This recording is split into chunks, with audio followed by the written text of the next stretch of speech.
සුබ සන්ධ්‍යාවක් සියලු දෙනාටම මාධ්‍ය නීති සංසදය වෙනුවෙන් ඔබ සියලු දෙනාවම ගෞරවයෙන් පිළිගනු ලබනවා. මාධ්‍ය නීති සංසදය විසින් සංවිධානය කරනු ලබන වෙබිනාර් මාලාවේ දෙවැන්න ලෙස අපි හිතුවා පුද්ගලික දත්ත ආරක්ෂණ පනත සම්බන්ධයෙන් සාකච්ඡා කරන්න.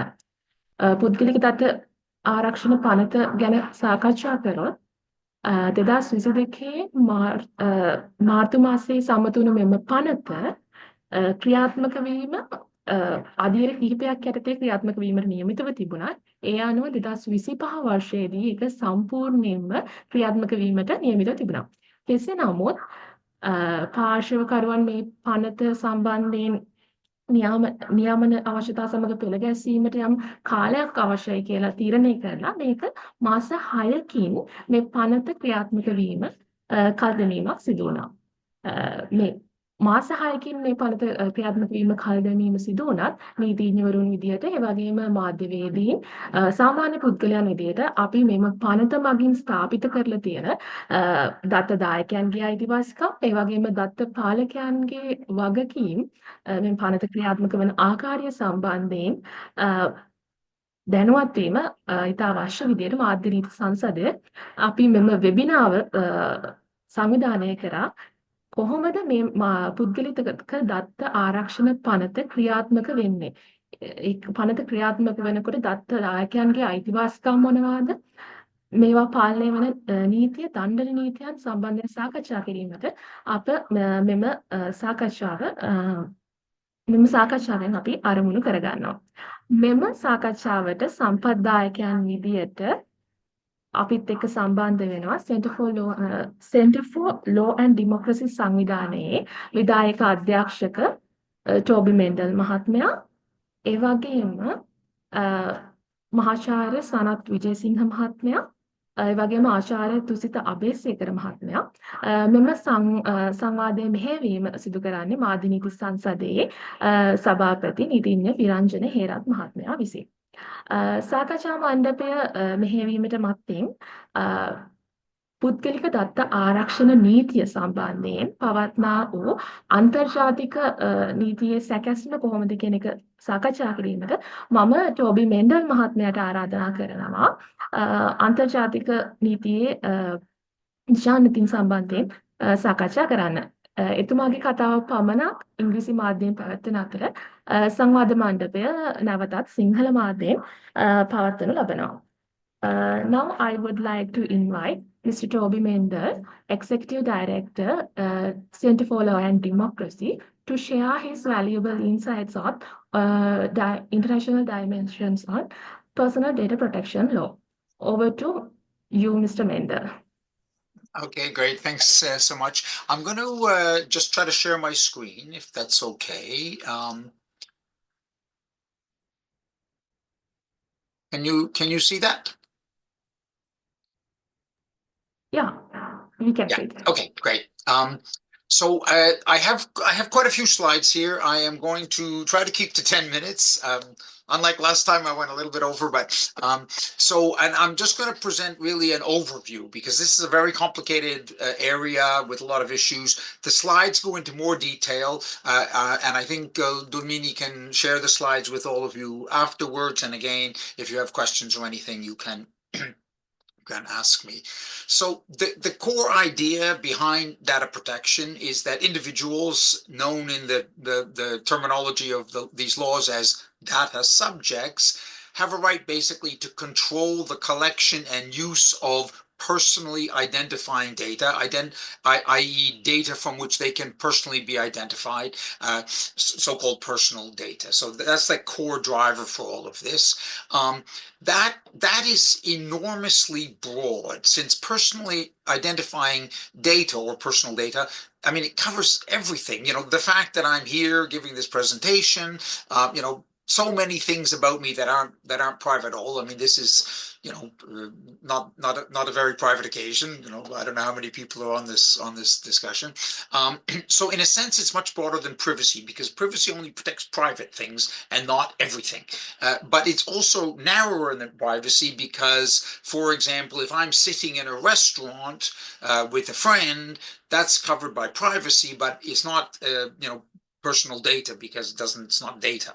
And of course, with the advent of modern digital communications and broader than just digital communications, online services, basically their core business model for those organizations is to use your personal data to make money. So they collect personal data and they use it to direct advertising at you, and that's how they run their businesses. So I mean, the collection and use of personal data has expanded massively, so we need legislation to cover that. The key elements of a data protection regime: firstly, the rules place conditions on the collection, use, and storage of personal data. Those rules basically cover data controllers, the people that do that. Also, running in parallel to that, these rules give data subjects, so the individuals whose data is being held, specific, mostly very practical rights over their personal data. And then a better practice is to provide an international standards call for the provision of a system of independent oversight, a privacy commissioner or data protection commissioner. In terms of the, I mean, general limits to this, I mean, it is incredibly broad, as I just said. But first of all, it's limited to the automated processing of data, or at least data which form part of a filing system. So it's not just any data, it's organized data. There are limits to the rights of data subjects, and there are a very, very complex and confusing regime of exceptions. And I mean, you know, for example, the criminal justice system obviously collects personal data about people to investigate them for criminal activities. That needs to be protected. Businesses, you know, need to run. So anytime you go into a store and pay with a Visa card or any kind of digital means of payment, you know, the business is collecting your personal data, because that is personal data. They need to do that to run the business, and you want them to be able to do that because you want to be like that. So, and many public sector actors, you know, healthcare, education system, all collect tons of personal data about you. They need to do that to run their businesses. So there are a lot of exceptions, and also, you know, broad systems to enforce legal and contractual rules. So a lot of exceptions, very complicated business, really.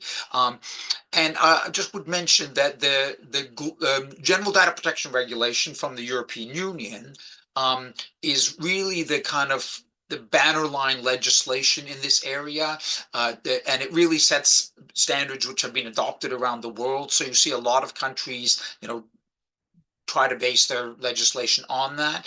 And that moved from a directive. So a directive is something that EU members need to transpose into their own national law, and that was upgraded to a regulation in 2016. A regulation is directly applicable in law. You walk into a court with the regulation and argue it in any one of the 28 countries. I think I've got that right. I can't remember after the UK left. So what are some of the key overriding principles? Personal data must be processed lawfully and in a transparent manner, so that, you know, the data subject needs to know about it. It needs to be collected for a specific purpose and only processed for that purpose or for compatible purposes, and that's a slightly flexible term. There are a number of general exceptions to that, as well as the specific regime of exceptions that I talked about. So processing for archiving in the public interest, so to, you know, keep information over time, scientific or historical research, or statistical purposes which are not incompatible with the original purpose. So those are some general exceptions. And the data must be adequate for the purpose, and it must be relevant and limited to what is necessary for the purpose. So you have a purpose, you collect what you need for that. You have to collect enough for that, but not beyond it. So those are some of the principles. Some more principles. The data must be accurate and up to date. Their controller must take reasonable steps to erase or rectify data which is inaccurate vis-a-vis the purposes. So, you know, specifically vis-a-vis the purposes. And it should be kept in a form which permits identification of the individual only for as long as is necessary for the purpose. So, for example, a business needs to, may need to keep your personal data so it can bill you, and it may need to keep it for a little bit longer than that in case you contest the bill or an issue arises with the bill. But so, for example, a telephone company will keep your phone usage data, but after 6 months or a year, no longer needs it for contractual purposes because you paid the bill, and you can't bring any whatever the period for bringing complaints is, and then it should destroy it basically. And of course, it's important to provide appropriate security for this data. And I mean, we're always hearing about major personal data leaks. Everybody, upset about that. So that's something that needs to be dealt with. I will mention, because this is a Media Lawyers Forum, or Media Law Forum, sorry, that there is within the GDPR a special exception to protect freedom of expression. And the GDPR says member states shall by law reconcile freedom of expression, including for journalism, academic, artistic, or literary purposes, with the data protection rules. And it specifically requires member states to adopt exemptions or derogations from the principles by law. So that's a very, very important exception. Some member states have simply excluded the media from the GDPR. The GDPR does not apply to the media in those states, and that is considered to be legitimate, and it has been approved within the European system. So, I mean, and some have a more tailored set of exceptions and protections for media freedom. So that's a massive carve out of the whole system. Okay, the next several slides look at, on the one hand, obligations for controllers and sometimes processors. So sometimes controllers are the primary party with which you exchange data, but they hand that data over to other parties to process it, the tech people. So they basically have the same obligations. I'm going to whip through this very, very quickly because we don't have time to get into the details, but they will be in the slides there, and if you have questions, don't hesitate to email me about it. So processing must be lawful, and there are a number of grounds that would make it lawful. For example, consent or performance of a contract involving the subject. So I gave the example of a telephone service provider, a legal obligation involving the controller. So the controller has their own legal obligation, reporting to a regulator, for example, to protect the vital interests of the subject or another person. The performance of a public interest task or official duty. These are quite broad grounds for lawfulness. So, for example, the police have an official duty to investigate crimes, and the legitimate interests of the controller or another third party, the legitimate interest, very broad, unless those are outweighed by the rights of the subject. So lots of grounds for lawfulness. There are special categories of data, more sensitive data, for example, about your race, political opinion, sexual orientation, and those are generally not allowed to be processed, but there are, again, a lot of exceptions. And of course, those kinds of data are collected very often, and the exceptions are quite significant, but enhanced rules for that. I'll skip that slide.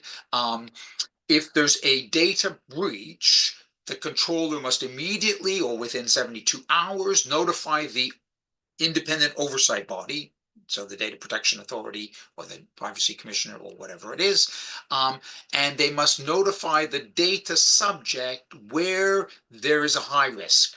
So the data subject, I mean, that sounds a little restrictive, but the data subject doesn't want to be notified every time that there's a breach if there's no risk, because people get freaked out. I can tell you, I mean, I have some stories about that, and I myself, me and everyone in my family has been the subject of a data breach. And it's, you get nervous and you don't like it. So you're only going to notify data subjects if there's a high risk. Controllers have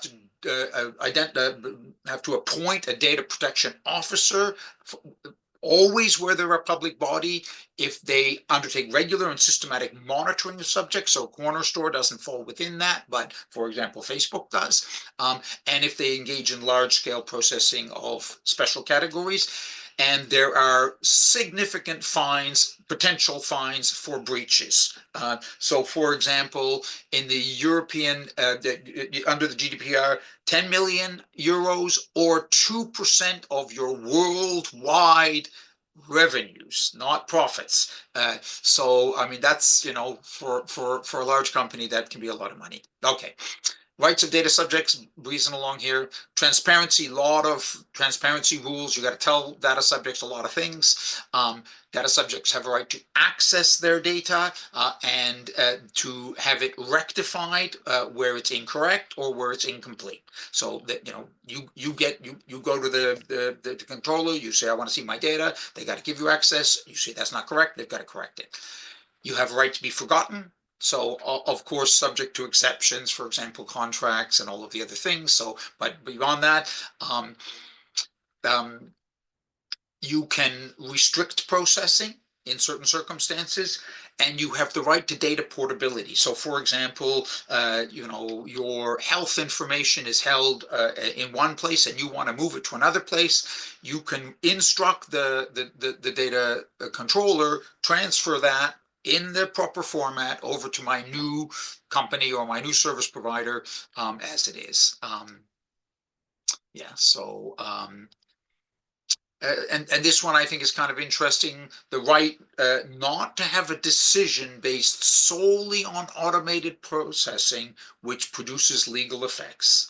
So for example, there's a big debate about this in the United States where automated processing does produce legal effects. For example, parole boards use automated processing to, you know, to predict parole outcomes and things like that. That is not allowed in Europe. And you have data subjects have a right to complain and a right to compensation if they've suffered damage. Finally, each state must put in place an independent administrative authority, a data protection commission or privacy commission, to monitor, oversee, and regulate this whole space. In many countries, that is the same authority that deals with the right to information.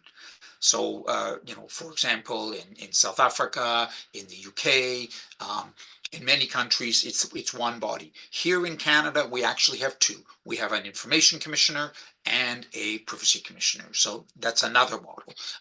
And then there's some powers of the authorities, and I will, having run over a little bit, but not too long, I hope, stop with that. It is a really complicated issue. You know, I hope you get a chance to look at the slides. And of course, you know, ask me any questions. And maybe we'll have a short time for questions now, but if you have questions later on, just email me after looking at the slides. Thank you so much. If you have any questions, feel free to ask Mr. Ovi.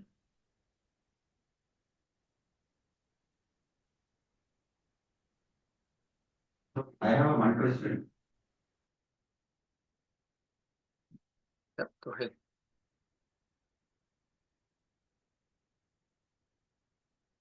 You're on mute. Mr. Viranjan, your mic is muted. Yeah, sorry. It's okay. I think, yeah, Toby, I have a one question, very simple question, that what is the international legal framework against the data breaches? I mean, the transnational data breaches, if the transnational data sharing, illegally transactions, and what is the? I just need a brief introduction regarding that. Yeah. So, I mean, first of all, the international right, which underpins all of this, is the right to privacy, which is guaranteed under international law in the UDHR and the ICCPR and things. And I mean, I would say that the exact scope of international obligations in that area are not 100% clarified. What I can say is that under the GDPR, so the practical system within Europe, they have a system for approving third countries as compliant with GDPR rules and then you can just share with those countries. So Canada, for example, is I forget the exact term they use for it. Anyway, they have a term that they use for that. Canada has been authorized, so European companies can freely share data, personal data, with Canadian companies. Zero issues. We're in, and Argentina, I think, is another country, Switzerland. So there's countries like that. The other way of doing it is to certify that a particular company has in place its own systems, so it's not the national level, but the company is doing it, and that is, basically how the major American online companies are authorized to work in Europe. And I mean, there's an agreement between the U.S. and Europe to facilitate that process, but that's basically the thing. But in terms of sharing extraterritorially, the country has an obligation to ensure that personal data, especially of its own citizens, but of anyone really, that which data is controlled within your country, like my data, if I come to Sri Lanka, as I will be doing, then your authorities hold my personal data, that it is not abused, basically. So, and those are the two main systems for that. I hope that answers your question. Yes, yes, thank you. Okay, good. And did Thusita want to ask a question?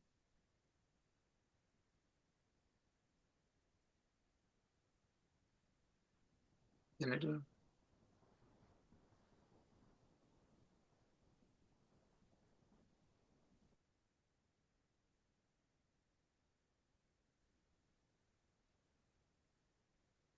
Mr. Dinidu mic එක mute කරලා තියෙනවා.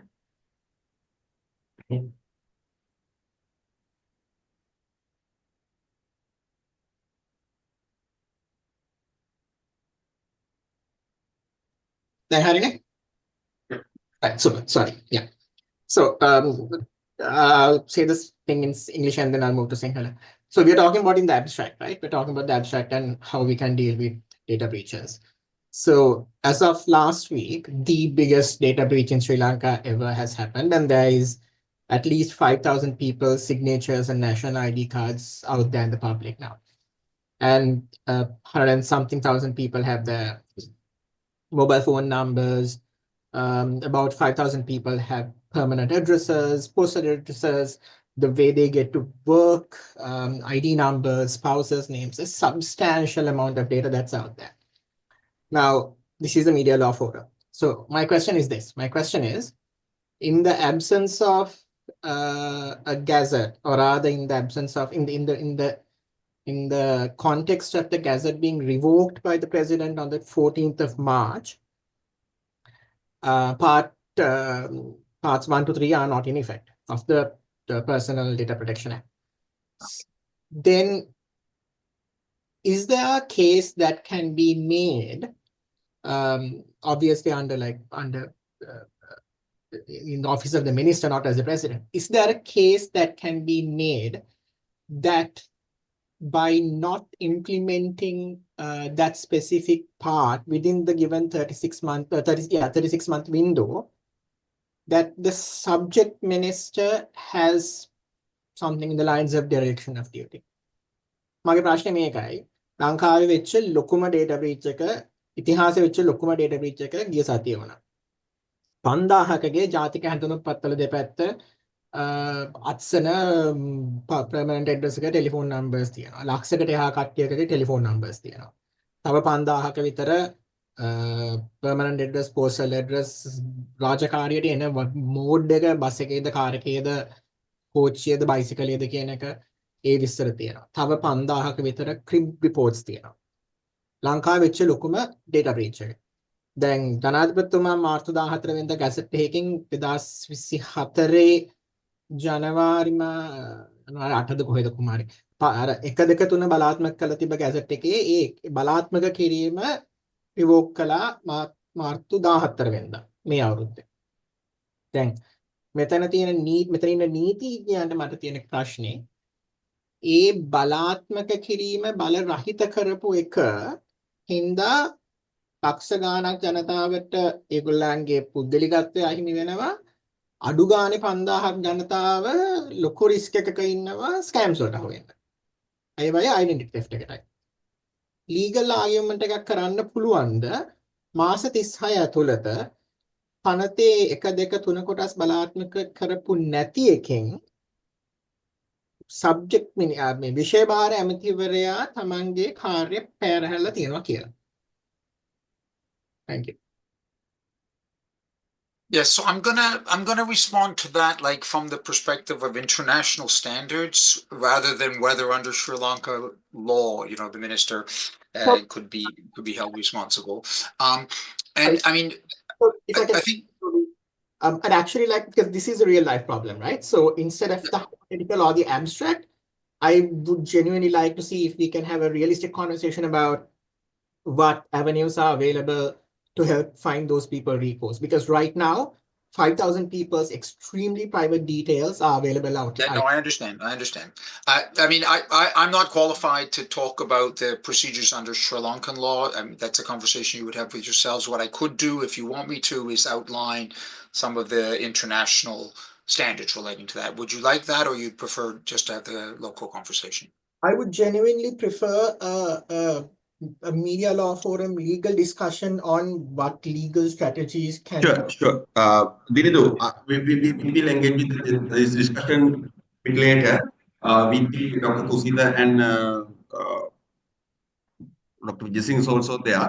We can have a discussion with them about that. The lawyers are there. We'll engage with that one. I would like to appreciate if Tony can highlight some international practice in this regard. Then we can move to the next step. Please, Okay, over to you. very briefly. I don't want to interrupt your local conversation. That's obviously an important issue. I mean, the first question is, you know, data breaches occur. Okay, you know, even companies with good security and good procedures and all that kind of stuff, data breaches occur. I don't know what the context of this one is. And, you know, as I mentioned, in my case, every single one of the 5 members of my family, including my 3 kids, through their workplaces have suffered data breaches. I currently have a monitoring service and $1 million of insurance that's being provided to me by a company which had a data breach vis-a-vis me. So, you know, that those things just happen. I think a first issue is whether Sri Lanka has placed sufficient obligations on companies to secure their data properly. That's something, you know, I mean, companies have their own internal standards or responsibilities, or corporate social responsibilities in that space, but it's up to the government to require companies by law to keep your data safe, because otherwise some of them won't, and that will place people at risk, and that's a privacy issue. So that's a first issue. I think a second issue is, again, going back to this, I'm benefiting from some protections, whether the government has, you know, put in place a I mentioned about compensation under the GDPR.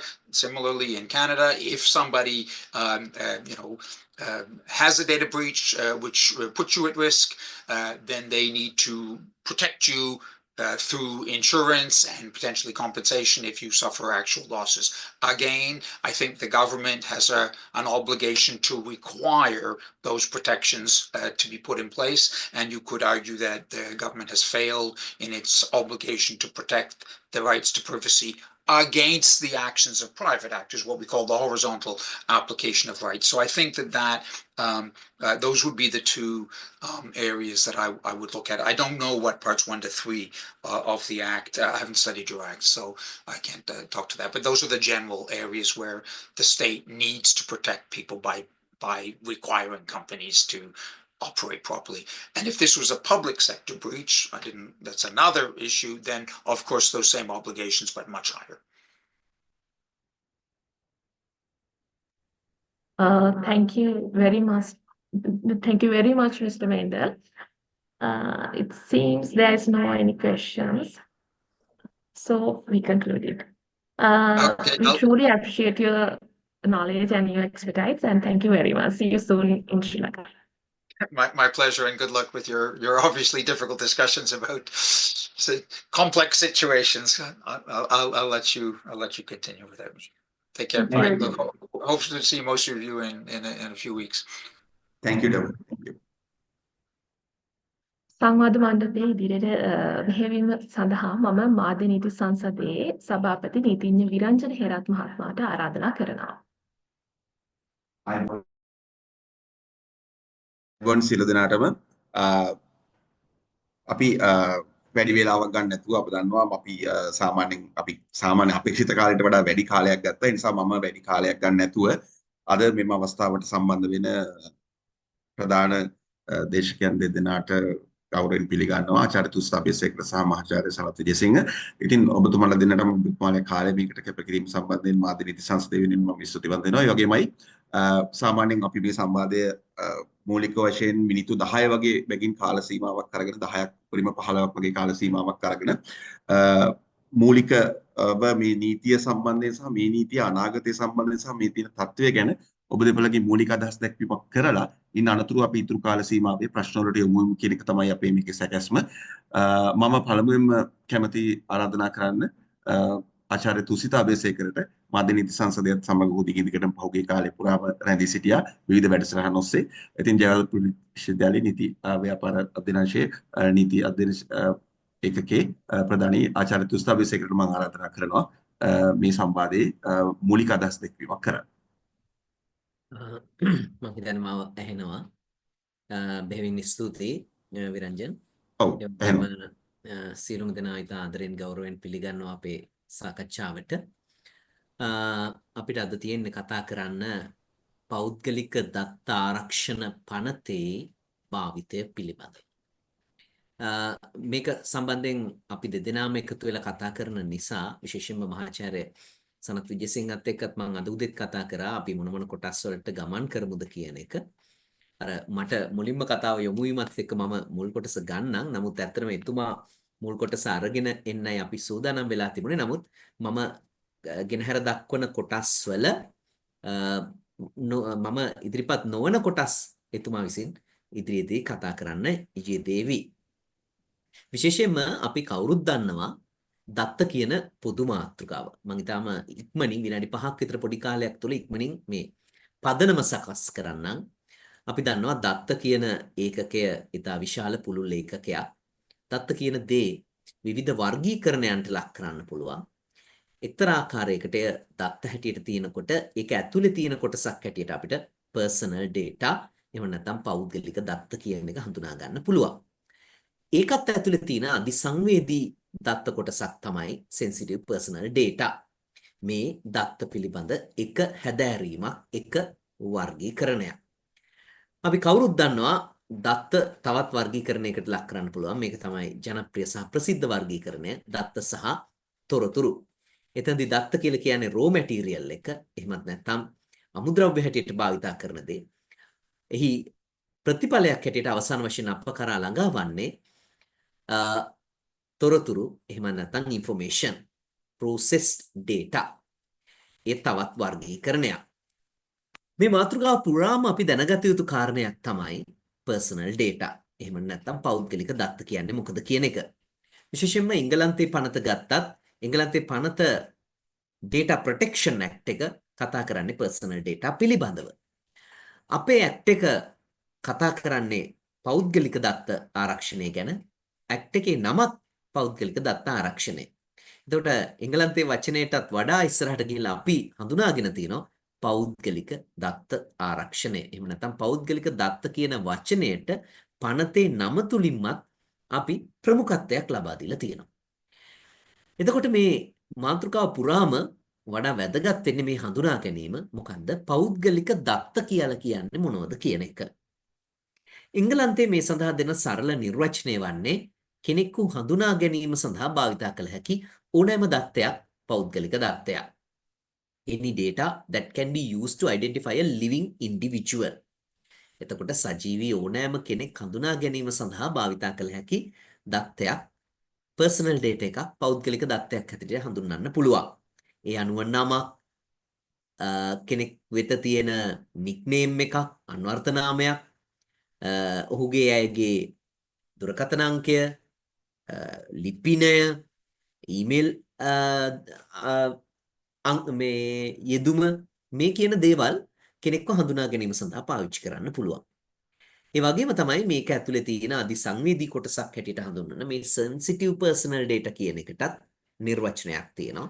විශේෂයෙන්ම නිර්වචනයක් දෙනවට වඩා බොහෝ රාජ්‍යයන් තුළ මේ සඳහා භාවිතා කරන්න පටන් ගන්නෙ යම්කිසි උදාහරණ දැක්වීමක්, ජාතිකත්වය, ඒ වගේම ජාතික කරුණු පිළිබඳ දේවල්, දේශපාලන මතය, ආගමික මතය, කෙනෙක් ට්‍රේඩ් යුනියන් ස්ටේටස් එක, එහෙමත් නැත්නම් වෘත්තීය සමිති පිළිබඳ දක්වන මතය, ඔහුගේ අයගේ සෞඛ්‍ය කාරණා, ඔහුගේ අයගේ ලිංගිකත්වය පිළිබඳ කරුණු, අපරාධමය වාර්තාවන් පිළිබඳ කරුණු සංවේදී දත්තයන් හැටියට හඳුනා ගන්නවා.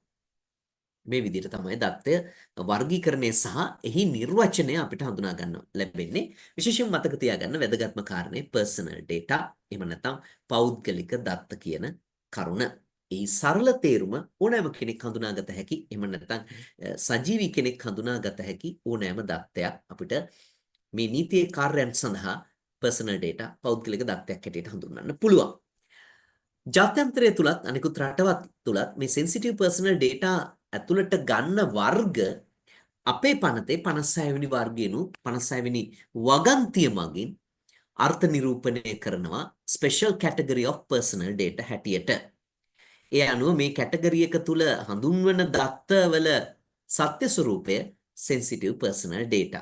ඒ අනුව යම් කෙනෙකු වෙත පවතින ඔහුගේ ජාතිය, ඒ වගේම ඔහුගේ ආගම, දේශපාලන මතය, ඔහු දක්වන විශ්වාසයන්, ඔහුගේ ජෙනටික් ඩේටා, බයෝමෙට්‍රික් ඩේටා, ඒ වගේම යම් කෙනෙකුගේ සෞඛ්‍ය තත්ත්වය, එහෙමත් නැත්නම් ලිංගිකත්වය සහ ලිංගික වර්ග කිරීම, ලිංගික ජීවිතය පිළිබඳ දත්තයන්, ඒ වගේම කෙනෙක්ගේ වැරදි සහ ඔහු විසින් කරන ලද අපරාධමය කාරණා පිළිබඳ පවතින වාර්තාවන්, විශේෂයෙන්ම පුංචි ළමයි පිළිබඳ තියෙන කරුණු මේ අධිසංවේදී දත්ත හැටියට හඳුන්වලා තියෙනවා. මම පෞද්ගලික විශ්වාස කරනවා ඉතා හොඳ දෙයක් මේ පුංචි ළමයි පිළිබඳ තියෙන දත්තවලට මේ විදිහට ඉතා ඉහළ වටිනාකමක් ලබා දෙනවා. අපි දන්නවා ජනමාධ්‍ය ක්ෂේත්‍රය තුළ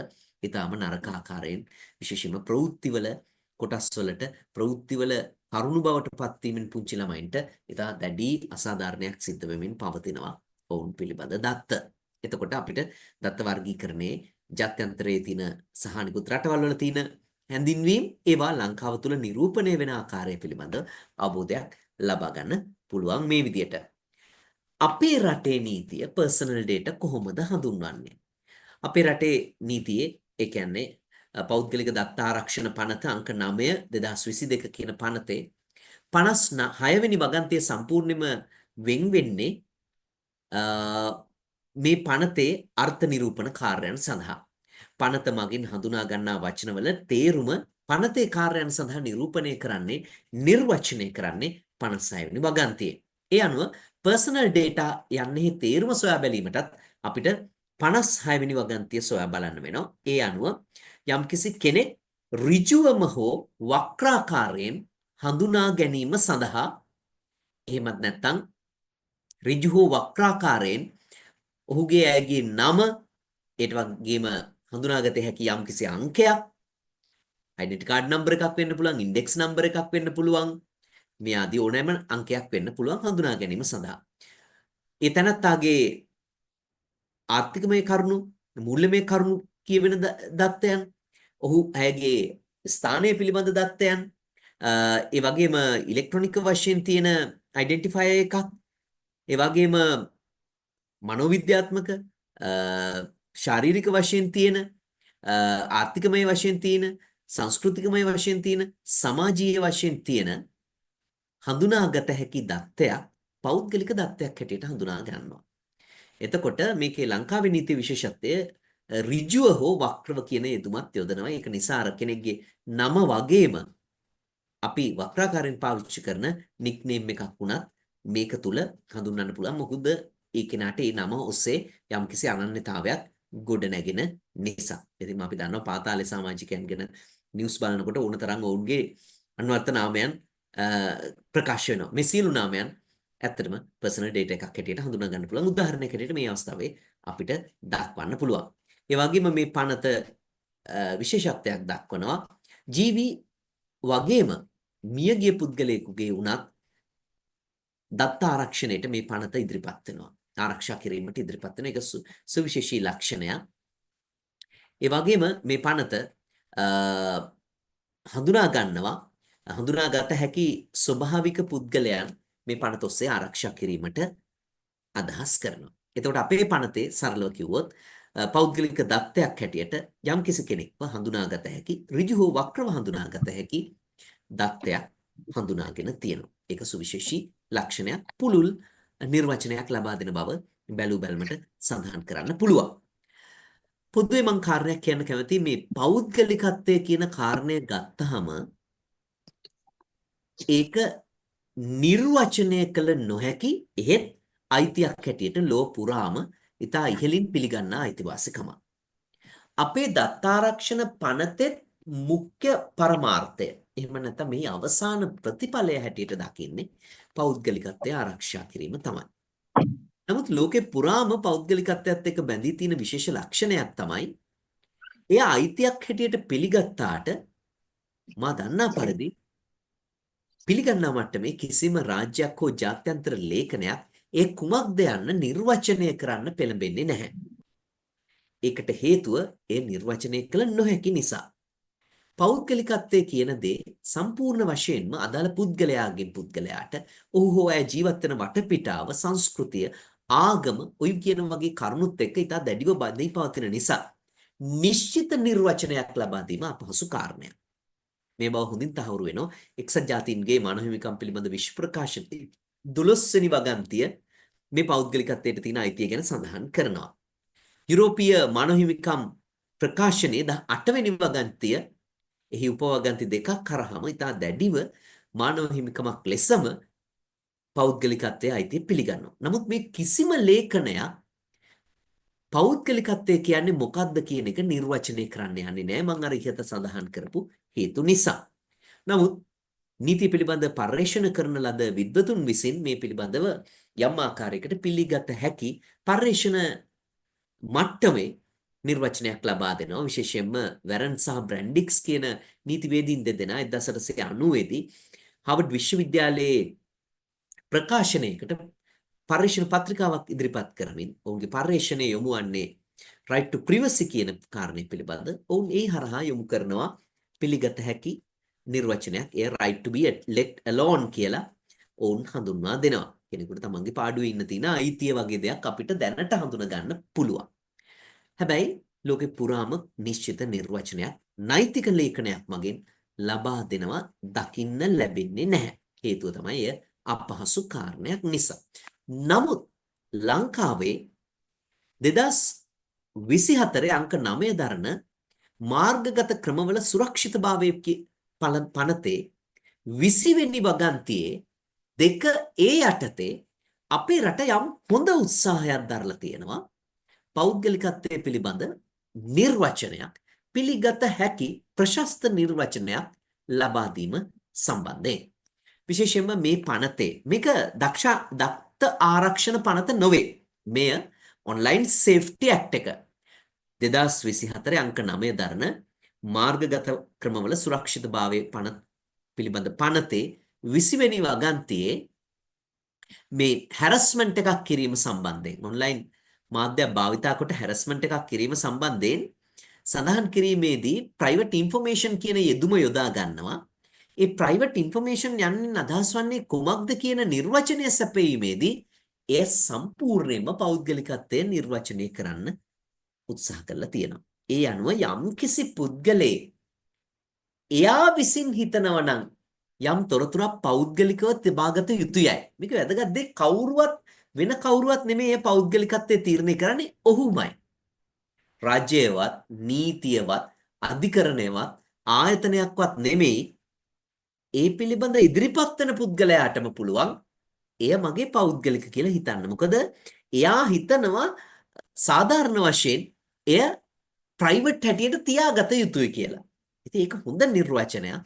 ඒක අයිතිය ආරක්ෂා කරන පුද්ගලයා වෙත ලබා දුන්නු ඉතා ඉහළ වටිනාකමක් හැටියට අපිට හඳුනා ගන්න පුළුවන්. පනත ඉංග්‍රීසි භාෂාවෙන්දී පාවිච්චි කරනවා any person may reasonably expect to remain private. එතකොට දැන් අපි උදාහරණයක් හැටියට ගත්තොත් මම වෙඩින් එකකට ගිහිල්ලා ආහාර අනුභව කරන මොහොතදී පින්තූරයක් ගත්තොත් ඒක ඊටාම විකෘති පින්තූරයක් වෙන්න පුළුවන්. නමුත් මේ පින්තූරය ගන්න කෙනාට එය කිසියම් හෝ තැනකට අප්ලෝඩ් කිරීමේ හැකියාවක් නැතිව තියන්න පුළුවන්. ඒට විරුද්ධ වීමේ හැකියාව මට තියෙනවා. ඕක ප්‍රයිවට්. එයාට තර්ක කරන්න පුළුවන් බත් කන එක සාමාන්‍ය දෙයක්. ඒ වගේ තත්ත්වයක් සාමාන්‍ය නැහැ. මේකේ සාමාන්‍ය දෙයක් තියෙනවා. නමුත් මට කියන්න පුළුවන් නෑ මම විශ්වාස කරනවා එය ප්‍රයිවට්. ඒක නිසා ඊට අයල වටිනාකමක් තියෙනවා. ඒ ගැන ඉදිරිපත් වෙන කෙනාට ඒ අයිතිය භාවිතා කරන ඒ අයිතියේ ඉදිරිපත් වෙන කෙනාට එහි තියෙන පෞද්ගලිකත්වයේ තීරණය කළා ඒ සමග තර්ක කිරීමේ හැකියාව තියෙනවා. ඉතින් ඒක නිසා මෙන්න මේ පින්තූරෙන් පේනවා මේ යුවලට අනිවාර්යෙන්ම මෙය ප්‍රයිවට් කියලා තර්ක කිරීමේ හැකියාවක් තියෙනවා. මොකද ඒ අය ඒක ප්‍රයිවට් කියලා හිතන නිසා. ලංකාවේ ගත්තාම මේක සම්බන්ධයෙන් අපි මේ පනත හරහා කතා කරාට ඉතා දීර්ඝ ඉතිහාසයක් තියෙනවා අපිටත් අපි පෞද්ගලිකත්වය ආරක්ෂා කිරීම සම්බන්ධයෙන්. විශේෂයෙන්ම රෝමලන්දේසි නීතිය යටතේ එන දීලික්ත නීතියෙන් අපි දීර්ඝ කාලයක් තිස්සේ පෞද්ගලික දත්ත විශේෂයෙන්ම පෞද්ගලිකත්වයට වෙන හානිය ආරක්ෂා කරා යම් ප්‍රමාණයකට විශේෂ කොටසක් හැටියට මේ අපහාසයක් සිදු වූ අවස්ථාවක අක්ටියෝ ඉන්ජූරියාරුම් කියන නඩුකරය පුද්ගලයෙකුට එරෙහිව සිදුවන හානිය පුද්ගලයෙකුට වෙන හානිය ගේන්න පුළුවන්. එතනදී පුද්ගලයා කොටස් දෙකකට කඩනවා.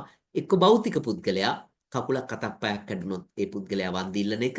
අනිත් එක මානසික පුද්ගලයා හිත කැඩුනොත් කොහොමද වන්දි ඉල්ලන්නේ කියලා. එතකොට හිතක් කැඩිලා වන්දි ඉල්ලනවා කියන්නේ බොහෝ විට අපි අපහාසයක් සම්බන්ධයෙන් ඒක පෞද්ගලිකත්වයේ ආරක්ෂා කිරීමක් හැටියට අපිට දකින්න පුළුවන්. ඒ විතරක් නෙමෙයි 1908 අපේ රටේ හඳුන්වා දුන්නු තැපැල් පනතේ 75 වෙනි වගන්තිය පැහැදිලිව සඳහන් වෙනවා යම් කිසි කෙනෙක් තැපැලට ලියුමක් යොමු කරොත් ඒ ලියුම ඕපන් කිරීමට හැකියාව තියෙන්නේ දෙන්නෙකුට විතරයි මේ මුළු ලෝකෙම. ඒ ලියුම ලැබෙන කෙනා ලැබීමට නියමිත කෙනා එහෙම නැත්නම් තැපැල් පතිවරයාට පමණයි. ඒ අරගෙන කිසි කෙනෙකුට ඒ ඕපන් කළ නොහැකි කියලා තැපැල් පනතේ සඳහන් වෙනවා. ඒතකොට නීතියෙන් ආරක්ෂාවක් දෙනවා ලියුම ඇතුලේ තියෙන දෙයට. ඒ කියන්නේ පෞද්ගලිකත්වය තමයි. ඒ වගේම බැංකින් ඇක්ට් එක, ටෙලිකමියුනිකේෂන් ඇක්ට් එක, විශේෂයෙන්ම 53 වෙනි වගන්තිය ටෙලිකමියුනිකේෂන් ඇක්ට් එකේ, කම්පියුටර් ක්‍රයිම් ඇක්ට් එකේ, පරිගණක අපරාධ පනතේ 8 වෙනි වගන්තිය, ඒ වගේම right to information ඇක්ට් එකේ තොරතුරු ආරක්ෂණ පනතේ වගන්ති හරහා විශේෂයෙන් 5 වෙනි වගන්තිය ඔස්සේ, ඒ වගේම ආණ්ඩු ක්‍රම ව්‍යවස්ථාවට ගෙනෙන ලද සංශෝධනයන් ඔස්සේ 14 A සහ 1 2 කියන කොටස් ඔස්සේ අපේ රටේ යම් තාද්දුරකට මේ පනත ගේන්න ඉස්සර සිටම දත්ත ආරක්ෂණය පිළිබඳව උනන්දුවෙන් කටයුතු කරලා තියෙනවා. මම ඉක්මනින්ම එන්නම් අපේ පනත සඳහා භාවිතා වෙන විශේෂ ලක්ෂණයක් පිළිබඳව. අපි කවුරුත් දන්නවා right to information act එක හඳුන්වා දීම තුලින් අපේ රටේ අලුත් අයිතියක් බිහි කරා. මොකද්ද මේ අයිතිය? access to information. තොරතුරු වෙත ප්‍රවේශ වීම අයිතියක් බවට පත් කරා. එය මූලික අයිතිවාසිකමක් බවටත් පත් කරා. තොරතුරු වෙත ප්‍රවේශ වීමේ අයිතිය. right to information act එකෙන් තොරතුරු වෙත ප්‍රවේශ වීමේ අයිතියක් බවට පත් කරා. data protection act එකෙන් personal data protection act එකෙන් data right එකක් බවට පත් කරා. දත්ත අයිතියක් බවට පත් කරා. ඉස්සෙල්ල සඳහන් කරපු පනතෙන් දත්ත වෙත තොරතුරු වෙත ප්‍රවේශ වීම අයිතියක් බවට පත් කරා. මේ පනත හරහා දත්ත අයිතියක් බවට පත් කරා. දත්ත අයිතියක් වුණාම විශේෂ තත්ත්වයක් ඇති වෙනවා. අයිතියක් වුණාම එය රාජ්‍ය විසින් රැකිය යුතු දෙයක් බවට පත් වෙනවා. ජනතාව විසින් භුක්ති විඳින අති උත්තරීතර අයිතිවාසිකමක් බවට පත් වෙනවා. ජනතාව විසින් රජයෙන් එය ආරක්ෂා කර නොදෙන අවස්ථාවලදී රජයේ ආරක්ෂා කර දීමට අපොහොසත් වන අවස්ථාවන් වලදී ඒ සඳහා ඉදිරිපත් වෙලා හඬක් නගලා ඉල්ලා සිටීමේ හැකියාව ලැබෙනවා අයිතියක් වීම තුලින්. අයිතියක් වුණාම එය රැකලා දෙන්න ආණ්ඩුවකට රාජ්‍යයකට යුතුයකමක් ඇති වෙනවා. ඒක ඉන්හෙරන්ට් අයිතියක් බවට පත් වෙනවා. ඉන්හෙරන්ට් කොටසක් බවට, අත්‍යන්ත කොටසක් බවට, මිනිසා තුලම තියෙන කොටසක් බවට පත් වෙනවා. එහි සීමාවල් තීරණය කරන්න පුළුවන්. නමුත් ජනතාව තුල තිබිය යුතු දෙයක් බවට ඒ පත් වෙනවා. දත්ත අයිතිය ඇතුලේ අයිතිවාසිකම් 4ක් සඳහන් වෙනවා. ඒ අනුව මේක සරලව මතක තියාගන්න විදියට කිව්වොත් view, review, not use in direct marketing. View, review, not use in direct marketing. view කියලා අදහස් කරන්නේ මට බලන්න දෙන්න. ඔබ ළඟ තියාගෙන ඉන්න මගේ තොරතුරු මට බලන්න දෙන්න කියලා ඉල්ලීමේ අයිතියක් මට තියෙනවා.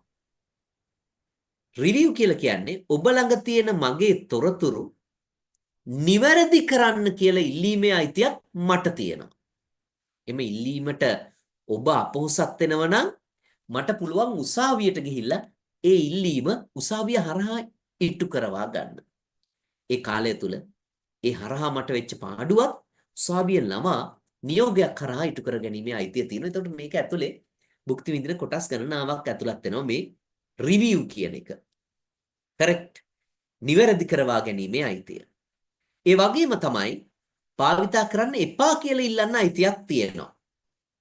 නිශ්චිතව ඍජුවම තියෙන හානියකදී කොහොමත් භාවිතා කරන්න බෑ. එහෙම නෙමෙයි.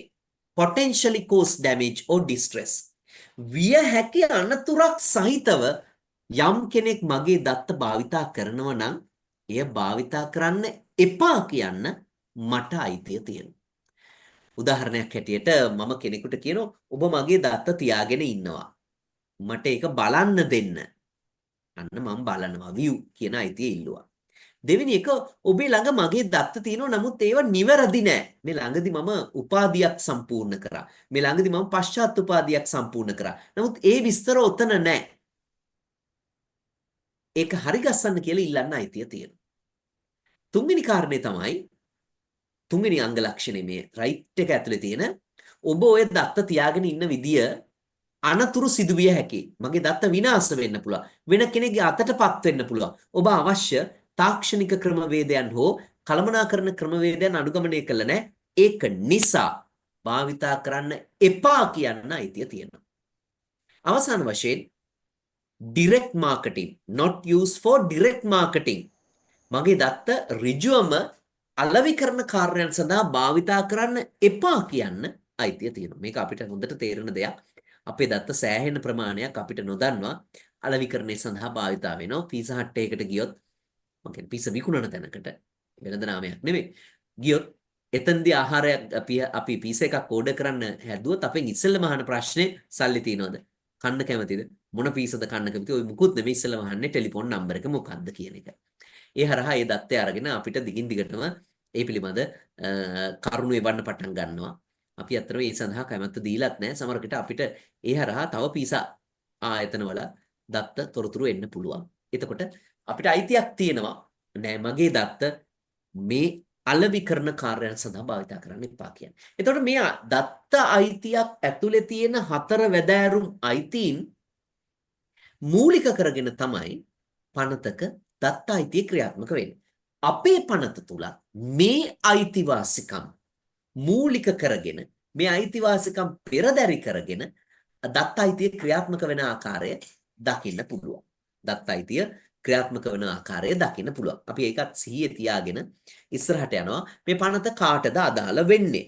ඒ අනුව සම්පූර්ණ වශයෙන් හෝ කොටසක් වශයෙන් ඒ දත්ත ශ්‍රී ලංකාව තුළ ප්‍රොසෙස් කිරීමක් කරනව නම් මේ පනත ඔස්සේ නඩු කටයුතු ගැනීමේ හැකියාව තියෙනවා. මේ පනත අදාළ වෙනවා. ඒ වගේම දත්ත පරිපාලකයා හෝ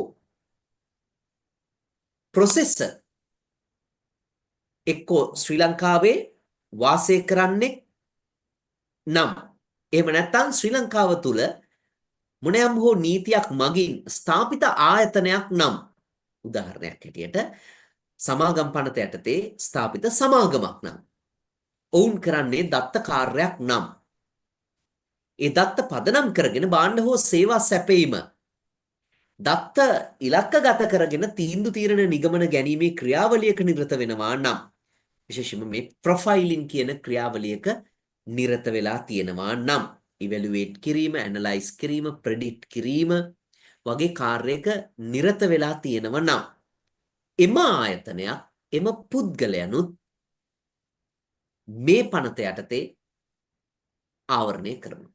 එවැනි කාර්යයක් සිදුවෙන දෙයක් පිළිබඳ මේ පනත යටතේ කටයුතු කිරීමේ හැකියාව තියෙනවා. මේ පනත යටතේ පහසුවෙන් කටයුතු කිරීමේ හැකියාව තියෙනවා.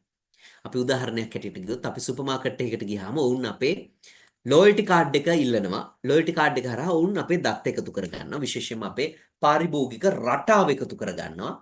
ඒ රටාව ඔස්සේ ඔවුන් තීන්දුව తీරන නිගමන ගැනීමේ ක්‍රියාවලියක් අපේ දත්ත හැසිරීම behavior එක චර්යාව පිළිබඳ තීන්දුව නිගමන ගැනීමේ ක්‍රියාවලියක් කරනවා. අපේ වියදම් කිරීමේ රටාව වෙන්න පුළුවන්. අපේ පරිභෝජන රටාව වෙන්න පුළුවන්. එතකොට ඒ ආයතනයක ක්‍රියාවලිය සම්පූර්ණයෙන්ම මේ 2024 අංක 9 දරන පෞද්ගලික දත්ත ආරක්ෂණ පනත ඔස්සේ ආවරණය කිරීමේ හැකියාව තියෙනවා. එහෙනම් පැහැදිලි යම් ආකාරයකට දත්ත පිළිබඳ සම්පූර්ණ වශයෙන් හෝ කොටසක් වශයෙන් හරි ශ්‍රී ලංකාව හා සම්බන්ධ වෙලා කටයුතු කරනවා නම් controller හෝ processor ශ්‍රී ලංකාව හෝ ශ්‍රී ලංකාවේ පුද්ගලයෙක් නම් ශ්‍රී ලංකාවේ වාසය කරන්නෙක් නම් controller හෝ processor ලංකාව තුල නීතියකින් පිටවන ලද ආයතනයක් නම් ඔවුන්ගේ ක්‍රියාවලිය තුල දත්ත කොටස සම්බන්ධ වෙලා කටයුතු කරනවා නම් අපිට නීතිය අදාළ කරගැනීමේ මේ නීතිය අදාළ කරගැනීමේ හැකියාව තියෙනවා. පනතේ පැහැදිලි කරගන්න අවශ්‍යයි කවුද කන්ට්‍රෝලර් කියන එක. අඩු වැඩි වශයෙන් මහාචාර්ය සනත් විජේසිංහ මේවත් පිළිබඳ එකතු කරાવી කොටස් ඒ අවස්ථාවේදී යෙදෙන ආකාරය අනුව ඒක නිසා මේ සම්පූර්ණ සාකච්ඡාව පුරාම රැඳී සිටියොත් මගෙන් ගිලිහෙන කොටස් එතුමා ආවරණය කරાવી. එතුමා මගේ කොටස් වල ආවරණය නොකරපු කොටස් එතුමා අදහස් කරાવી යොමු කරાવી. ඒක නිසා සම්පූර්ණ එකතුවක් හැටියට තමයි අවබෝධය ලබා ගන්න පුළුවන් වෙන්නේ. ඒ දෙයක් සඳහන් කරමින් මේ කන්ට්‍රෝලර් කියලා කියන්නේ එක්ක ස්වභාවික පුද්ගලයෙක් ඔබ මම වගේ. එහෙම නැත්නම් නෛතික පුද්ගලයෙක් ආයතනයක් වගේ. ඒක රාජ්‍ය ආයතනයක් වෙන්න පුළුවන්, අර්ධ රාජ්‍ය ආයතනයක් වෙන්න පුළුවන්, නියෝජිත ආයතනයක් වෙන්න පුළුවන්, වෙන උනත්ම ආයතනයක් වෙන්න පුළුවන්. තනිව හෝ අනිත් අයත් එක්ක එකතු වෙලා දත්ත ක්‍රියාවලියක අරමුණ ඉටු කර ගැනීමේ පරමාර්ථයෙන් කටයුතු කරනවා නම් මේක මතක තියාගන්න. මේ දත්ත ක්‍රියාවලිය අවසාන අරමුණ අපේක්ෂා කරන කෙනා තමයි කන්ට්‍රෝලර් හැටියට හඳුන්වන්නේ. මේක තමයි ගොඩාක් වෙලාට මේ ඈත් වෙන්න බලන්නේ. මොකද පනත මගින් මේ කන්ට්‍රෝලර් පරිපාලකයාට තමයි විශාල වගකීම් ප්‍රමාණයක් ලබා දීලා තියෙන්නේ. පනතේ දෙවෙනි කොටසේ 5 වෙනි වගන්තියේ ඉඳලා 11 වෙනි වගන්තිය දක්වා ඉස්සරහට යනකම්ම සියලු වගකීම් පටවන්නේ කන්ට්‍රෝලර්ගේ උරමත කරමත. ඉතින් ඒක නිසා කන්ට්‍රෝලර් කෙනෙක් සමහරක් විට තමන් කරන කාර්ය වෙනස් විදියකට නිර්වචනය කළා තමන් කන්ට්‍රෝලර් නෙමෙයි කියලා මග අරින්න බලන්න පුළුවන්. මොකද වැඩි වගකීමක් ඔහුට යොමු වෙන නිසා. කෙසේ වෙතත් යම් කිසි දත්ත ක්‍රියාවලියක අවසාන අරමුණ ඉටු කර ගන්න එහි පරමාර්ථය තමන් වෙත ළඟා කර ගන්න එය අපේක්ෂා කරමින් කටයුතු කරන තැනැත්තා කන්ට්‍රෝලර් හැටියට පනත හඳුන්වනවා. ප්‍රොසෙසර් කියලා පනත හඳුන්වන්නේ කන්ට්‍රෝලර් වෙනුවෙන් දත්ත ප්‍රොසෙස් කරන කෙනා. ඔහු ඉස්සර සඳහන් කරා වගේ ස්වභාවික හෝ නෛතික පුද්ගලයෙක් වෙන්න පුළුවන්. අර වගේ ආයතනයක් වෙන්න පුළුවන්. විශේෂ කාරණේ තමයි කන්ට්‍රෝලර් වෙනුවෙන් දත්ත පරිශීලනයට ලක් කරන කෙනා. ප්‍රොසෙස් කිරීම කරන කෙනා තමයි ප්‍රොසෙසර් හැටියට හඳුන්වන්නේ. බොහෝ විට නීතිය කියනවා ප්‍රොසෙසර් කන්ට්‍රෝලර්ගෙන් පරිබාහිර වූ ආයතනයක් පුද්ගලයක් වෙන්න පුළුවන්. කන්ට්‍රෝලර් ඇතුළෙම ඉන්න ආයතනයක් කන්ට්‍රෝලර් ඇතුළෙම ඉන්න පුද්ගලයෙක් ප්‍රොසෙසර් හැටියට හඳුන්වා දෙනවට වඩා නීතිය කැමති වෙන්නේ ඔහු කන්ට්‍රෝලර්ගේම කොටසක් හැටියට හඳුන්වා දෙන්න. මේක දැනටත් නිකම් පොඩි ගැටලුවක් වෙන නිසාම පනත තුලින්ම උදාහරණයක් ගෙනල්ලා මේ தත්ත්වය පැහැදිලි කරනවා. ඒ අනුව රෝහලක් තමන් ගේ ආයතනයට ප්‍රතිකාර ගන්න එන රෝගීන්ගේ දත්ත සම්බන්ධයෙන් යම්කිසි ආකාරයක අ, අ, අවසන් කළා. ඒ දත්ත යම් ආකාරයකින්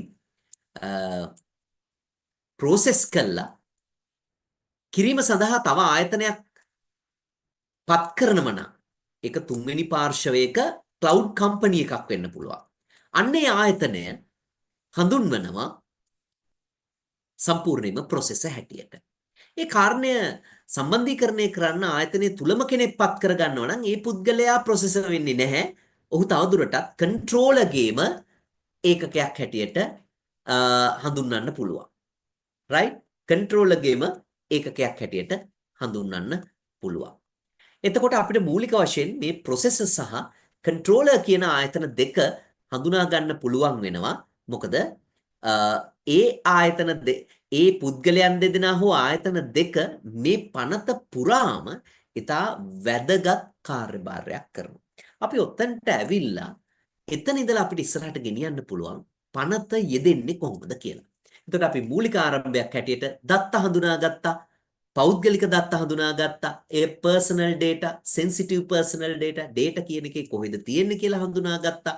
දත්ත අයිතිය කියන එක හඳුනාගත්තා. පනතේ තියෙන අතිශය වැදගත් වචන දෙකක් වන controller සහ processor කියන්නේ කවුද කියන එක හඳුනාගත්තා. ඒ හඳුනා ගැනීමේ අවබෝධයෙන් අපිට ඉස්සරහට සාකච්ඡාව ගෙනියන්න පුළුවන්. මම පළවෙනි වටය මෙතනින් අවසන් කරනවා. ස්තුතියි. බොහොම ස්තුතියි ආචාර්ය තුස්තාබේසේකර මහත්මයාට. මම වැඩි වේලා ගන්න නැතුව ආරාධනා කරනවා විවෘත විශ්වවිද්‍යාලයේ නීති අධ්‍යයන දෙපාර්තමේන්තුවේ ප්‍රධානී මහාචාර්ය සනත් විජේසිංහ මහත්මයාට මේ සාකච්ඡාවේ අර ආචාර්ය තුස්තාබේසේකර කිව්වාගේ අපිට තව කතා කරන්න තියෙන කොටස් පනත ගැන වැදගත් වෙන කොටස් ගැන මුලපිරීමක් කරලා මේ සාකච්ඡාව පුසත් කරන්න කියන අවස්ථාව ඔබට. බොහොම ස්තුතියි මිස්ටර් විරංජන. මම ෂෙයා කරන්නම් මගේ ස්ක්‍රීන් එක. මම හිතන්නේ හැමෝටම ස්ක්‍රීන් එක බලන්න පුළුවන් ඇති. ඔව් පේනවා. ඕපන්. ඕකේ. ආචාර්ය තුස්තාබේසේකරයන් බොහොම පැහැදිලිව විග්‍රහ කළා මේ පෞද්ගලික දත්ත ආරක්ෂා කිරීමේ පනත සහ ඒ පනතේ ඉතාම වැදගත් කාරණා. මොකද අපි නීතිඥවරු විදිහට සහ නීතිය හදාරන තැනැත්තන් විදිහට නීතිය අදාළ කරන පුද්ගලයන් විදිහට අපි දන්නවා වඩා වැදගත් වෙන්නේ අර්ථ නිරූපණ. එහෙම නැත්නම් මූලික වචන වලට අපිට දෙන්න පුළුවන් අර්ථකථන මොනවද කියන එක. ඉතින් ඒ ලබාගත් අර්ථකථනත් එක්ක මගේ අරමුණ වෙන්නේ මූලිකවම පෞද්ගලික දත්ත ආරක්ෂා කිරීමේ පනතේ තියෙන ඉතාම වැදගත් වෙන වගන්ති ගැන දල හැඳින්වීමක් කරන්න සහ විශේෂයෙන්ම මේ පනත බලාත්මක කිරීමේ වගකීම. මට මතක අපේට මුලින්ම යොමු වෙච්ච ප්‍රශ්නදී ඇහුවා මේ පනත බලාත්මක කරන්න තියෙන වගකීම ඉෂ්ට කිරීම හරියාකාරව නොවීම ප්‍රශ්නගත කිරීමේ හැකියාවක් පවතිනවද කියන කාරණේ. හරි, ඒ කාරණේට යොමු වෙන්න කලින් මම හිතනවා බලාත්මක කිරීමේ වගකීම ගැන සහ ඒ වගකීම මොන විදිහටද ඉෂ්ට කරන්න ඕනේ, ඒ සම්බන්ධයෙන් පනතේ දක්වලා තියෙන ප්‍රතිපාදන මොනවද, වගකීම් මොනවද කියන කාරණේ ගැන බොහොම කෙටියෙන් සාකච්ඡා කරන්න. හරි, දත්ත ආරක්ෂා කිරීම විශේෂයෙන්ම ඩිජිටල් යුගයක අත්‍යවශ්‍ය සාධකයක් වෙනවා. ඩිජිටල් යුගයක අපි ජීවත් වෙන්නේ. අපි ඩිජිටල් යුගයක තමයි අවදි වෙන්නේ. අපි ඩිජිටල් යුගයක තමයි නිදාගන්නේ.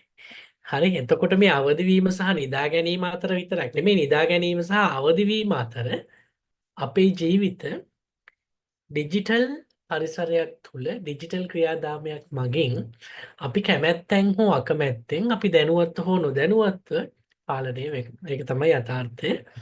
ඒ යථාර්ථය අපි පිළිගත යුතුයි. විශේෂයෙන්ම මේ දත්ත ආරක්ෂණය සම්බන්ධයෙන් වන නීති වලින් කරන මූලිකම කාර්යයක් තමයි මේ ඩිජිටල් ලයිව්, එහෙම නැත්නම් ඩිජිටල් ජීවිතයක් ඇතුලේ අපේ පෞද්ගලිකත්වය අර ආචාර්ය තුස්තාබේසේකර බොහොම පැහැදිලිව විග්‍රහ කළා වගේ, බොහොම පැහැදිලිව සඳහන් කළා වගේ මේ right to be let alone. හරි, තනිව සිටීම තනිව නෙමෙයි කියන්නේ අනිත් අයගෙන් හුදකලාව සිටීමට ඇති අයිති right to privacy වගේ කාරණා ආරක්ෂා කරන්න අවශ්‍ය මූලික පසුබිම මේ දත්ත ආරක්ෂණය හරහා සලසනවා. විශේෂයෙන්ම දත්ත ආරක්ෂණය සම්බන්ධයෙන් කතිකාවත් අවුරුදු ගණනාවක් තිස්සේ ඇති වෙලා තිබුණා. ශ්‍රී ලංකාව විශේෂයෙන්ම වැදගත් වෙනවා. දකුණු ආසියාතික කලාපය තුළ ප්‍රථම වතාවට පෞද්ගලික දත්ත ආරක්ෂා කිරීම සම්බන්ධයෙන් පනතක් පැනවපු රට විදිහට ඉතිහාසගත වෙනවා. විශේෂයෙන්ම මම හිතන්නේ ඔයාලා හැමෝම දන්නවා ඇති මේ Facebook Cambridge Analytica ස්කැන්ඩල්. ඒ කියන්නේ Facebook පාවිච්චි කරන මුහුණු පොත පාවිච්චි කරන භාවිත කරන පුද්ගලයින්ගේ තොරතුරු එහෙම නැත්නම් දත්ත නීත්‍යානුකූල නොවන ක්‍රමවේද ඔස්සේ දේශපාලනික වශයෙන් මතවාද ප්‍රකාශ කරන්න සහ දේශපාලනික සංඛ්‍යාත්මක කාරණා දේශපාලනික කාරණා සංඛ්‍යාත්මක විදිහට කිරීමේ කාර්ය සඳහා යොදාගත මේ සම්බන්ධයෙන් ඇමරිකා එක්සත් ජනපදයේ කොංග්‍රෙෂනල් කමිටි එකක්. ඒ කියන්නේ කොංග්‍රසයේ සහභාගී වෙන කමිටුවක් පැවැත්වුවා Facebook ආයතනය සම්බන්ධයෙන් විවිධාකාර තීරණ සහ නිර්දේශ ඉදිරිපත් කරන්න මේ කාරණේ හේතු නම් මේක 2018 දී වෙන්නේ. විශේෂයෙන්ම මේ දත්ත ආරක්ෂා කර ගැනීම කිරීම සම්බන්ධයෙන් පනතක එහෙම නැත්නම් නීතියක තියෙන මූලිකම කාරණා වෙන්නේ එහෙම නැත්නම් මූලික අරමුණු වෙන්නේ එකක් තමයි මේ දත්ත වැරදි ලෙස භාවිත කිරීම වළක්වන එක. පුද්ගලිකත්වය ආරක්ෂා කරන එක සහ ඩිජිටල් අවකාශය සම්බන්ධයෙන් පරිසරය සම්බන්ධයෙන් ගණදෙනු සම්බන්ධයෙන් තියෙන විශ්වාසය තහවුරු කිරීමත් මේ හරහා සිද්ධ වෙනවා. අනේ විශේෂයෙන්ම ආර්ථික කටයුතු වලදී බැංකු කටයුතු වලදී රජයේ සේවාවලට ප්‍රවිෂ්ඨ වෙද්දී හරි අපේ තොරතුරු ඩිජිටල් ක්‍රමවේද ඔස්සේ එහෙම නැත්නම් අපේ දත්ත ගබඩා කිරීමේ අවශ්‍යතාවක් මතුවෙනවා. මේ අවශ්‍යතාව මතුවෙද්දී මේ දත්ත ආරක්ෂා කිරීම සඳහා පවතින නීතිය කොච්චර ප්‍රමාණවත් වේද කියන කාරණය මත තීරණය වෙනවා තනි පුද්ගලයන් කොච්චරක් දුරකට මේ සේවා වලට ප්‍රවේශ වෙන්න කැමැත්තක් දක්වනවද එහෙම නැත්නම් ඒ ගැන විශ්වාසයක් තියෙනවද කියන කාරණය. දැන් මෑතක් වෙනකන් අපි ළඟ තිබ්බ බොහොම තද සමහර දැනුත් ඒක තියෙනවා. මම දැකලා තියෙනවා මගේ යාළුවෝ ඉන්නවා තවමත් ක්‍රෙඩිට් කාඩ් හෝ ඩෙබිට් කාඩ් තමන්ගේ බැංකු කාඩ්පත් පාවිච්චි කරන්න අකමැති අය ඔන්ලයින් ගණදෙනු සම්බන්ධයෙන්. මොකද ඔවුන්ට ලංකාවේ පරිසරයේ ඇතුලේ තියෙන මේ ඔන්ලයින් ගණදෙනු මාර්ගගත ක්‍රමවේද ඔස්සේ ඇති කරගන්න ගණදෙනු සහ ඒ සඳහා වන වියදම් ගෙවීම් කිරීමේ කාර්ය සඳහා තමන්ගේ බැංකු කාඩ් පත්වල තොරතුරු ඇතුළත් කිරීම සම්බන්ධයෙන් තද අවිශ්වාසයක් තියෙනවා. හරි. එතකොට ඩිජිටල් අපේ රටේ ප්‍රතිපත්තිය තමයි අපි ඩිජිටල් දේශයක් කරා. එහෙම නැත්නම් ඩිජිටල් රටක් කරා යන්නේ. ඉතින් ඒ වගේ අවස්ථාවක මහ ජනතාවට සහ තනි පුද්ගලයින්ට විශ්වාසයක් නැත්තම් තමන්ගේ දත්ත අදාළ දත්ත සැකසුම්කරුවන්ට සහ දත්ත පාලකවරුන්ට ලබා දෙන්න. ඒ දත්ත සැකසුම්කරුවන් සහ පාලකවරුන් මේ දත්ත ආරක්ෂා කරයි කියන විශ්වාසයෙන් නැති තැනක මම හිතන්නේ නෑ ඩිජිටල් ට්‍රස්ට් මිනිස්සු අතර මේ ඩිජිටල් කරණය සම්බන්ධයෙන් විශ්වාසයක් ඇති වෙයි කියලා. ඒ අතින් ශ්‍රී ලංකාව අතිශය වැදගත් පියවරක් අරගෙන තියෙනවා මේ 2022 පනවන අංක 9 දරන පෞද්ගලික දත්ත ආරක්ෂණ පනත හරහා අපි ලෝකෙ දිහා බලපුවාම පෞද්ගලික දත්ත ආරක්ෂා කියන දත්ත ආරක්ෂණය සම්බන්ධයෙන් ක්‍රමවේද තුනක් දැක ගන්න පුළුවන්. එකක් තමයි comprehensive regulatory approach එක කියලා කියන්නේ ඊටාම විස්තෘත තනි ක්‍රමවේදයක්. මම කියන්නේ උදාහරණයක් විදිහට අපේ පනත ඒ වගේ තනි ක්‍රමවේදයක් විදිහට දකින්න පුළුවන්. දත්ත ආරක්ෂණය පිළිබඳ සියලු කාරණා ඇතුළත් කරලා ඒ සම්බන්ධයෙන් අධිකාරියක් පිහිටවල අධිකාරියට පවතින බලය බොහොම පැහැදිලිව දක්වලා තියෙනවා. ඒ වගේම තමයි සමහර රටවල තියෙන පුළුවන් sectoral approach. Sectoral approach කියලා කියන්නේ තනි ව්‍යවස්ථාවක් දකින්න ලැබෙන්නේ නැහැ. නමුත් විවිධ ව්‍යවස්ථාවල විවිධ වගන්ති මගින් මොකද කරන්නේ? දත්ත ආරක්ෂණය සම්බන්ධයෙන් වන නීති උදාහරණ දක්වලා තියෙනවා. නීති දක්වලා තියෙනවා. සහ තවත් රටක තියෙන්න පුළුවන් විවිධ නීතිවල විවිධ ප්‍රතිපාදන සමග තනි ව්‍යවස්ථාවකුත් පවතින. අපි ඒකට කියනවා self regulatory approach කියලා. ඉතින් comprehensive regulatory approach එකක් එහෙම නැත්නම් බොහොම විස්තෘත ව්‍යවස්ථාමය පරිචයක් ලංකාවේ තිබීම ගැන අපි සතුටු වෙන්න ඕනේ. මම මුලින් කිව්වා වගේ ශ්‍රී ලංකාව තමයි දකුණු ආසියාතික කලාපය තුළ මුල්ම වරට පෞද්ගලික දත්ත ආරක්ෂා කිරීම සම්බන්ධයෙන් පනතක් පැඩෙව්වේ 2022 අංක 9 දරන පනත. මේ පනත අධ්‍යයන 3ක් යටතේ තමයි බලාත්මක වෙන්නේ. අධ්‍යයන 3ක් යටතේ තමයි බලාත්මක කිරීම සඳහා වන පසුබිම සකසලා තියෙන්නේ. මේ මගුවේ බොහොම පැහැදිලිව මම මේක දක්වලා තියෙනවා. බලන්න පනතේ කොටස් 10ක් අපිට අඳුන ගන්න පුළුවන්. මේ කොටස් 10න් මූලික වශයෙන්ම බලාත්මක වුණු කොටස් වෙන්නේ පෞද්ගලික දත්ත ආරක්ෂා කිරීමේ අධිකාරිය සම්බන්ධ වන කාරණා 2000 data protection authority පස්වන කොටස බලාත්මක වුණා 2023 ජූලි 21 වෙද්දී fund of the authority and the miscellaneous විවිධ කාරණා සම්බන්ධයෙන් තියෙන කොටස අර්ථ නිරූපණය සහ අධිකාරියේ අරමුදල් සම්බන්ධ කාරණා 2023 දෙසැම්බර් 1 වෙද්දී බලාත්මක වුණා.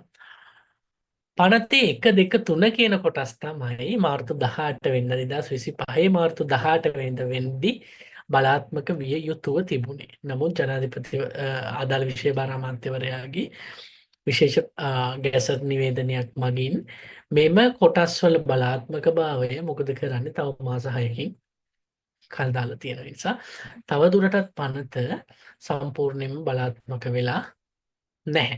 ඒ බලාත්මක නොවීමේ යම් කිසි ගැටලුකාරී තත්ත්වයන් අපිට අඳුර ගන්න පුළුවන්. ඒ වගේ ගැටලුවක් ගැන තමයි කලින් ඉදිරිපත් වුණු ප්‍රශ්නේදී විශේෂයෙන්ම අවධානය යොමු කළේ. විශේෂයෙන්ම දත්ත ආරක්ෂණ අධිකාරිය ගැන මම ආචාර්ය තුසිතා බේසේකරයන් බොහොම පැහැදිලිව දක්වපු කාරණා නැවත වතාවක් සාකච්ඡා කරන්න බලාපොරොත්තු වෙන්නේ. මොකද ඒව සාකච්ඡා කිරීමේ ප්‍රයෝජනයක් නැති නිසා. නමුත් ඒ කාරණයට තව කාරණා එකතු කරලා පෞද්ගලික දත්ත ආරක්ෂා කිරීමේ පනතේ වපසරිය සහ අදාළත්වය ගැන යම්කිසි පුළුල් අවබෝධයක් ලබා දීම කියන කාරණය සලකා බලලා මම හිතුවා දත්ත ආරක්ෂණ අධිකාරිය සම්බන්ධයෙන් වන 5 වන කොටස පනතේ විශේෂයෙන්ම කතා කරන්න. උදාහරණයක් විදිහට මේ 5 වෙනි කොටස බොහොම පැහැදිලිව දක්වනවා මේ දත්ත ආරක්ෂණ අධිකාරිය නෛතික legal personality නෛතික පුද්ගල භාවයක් සහිත අධිකාරියක් විදිහට ඇති කරනවා කියලා. විශේෂයෙන්ම 29 වෙනි වගන්තිය බොහොම පැහැදිලිව දක්වලා තියෙනවා. 29 වගන්තිය කියනවා administration management and control of the affairs of the authority shall be vested in the board of directors.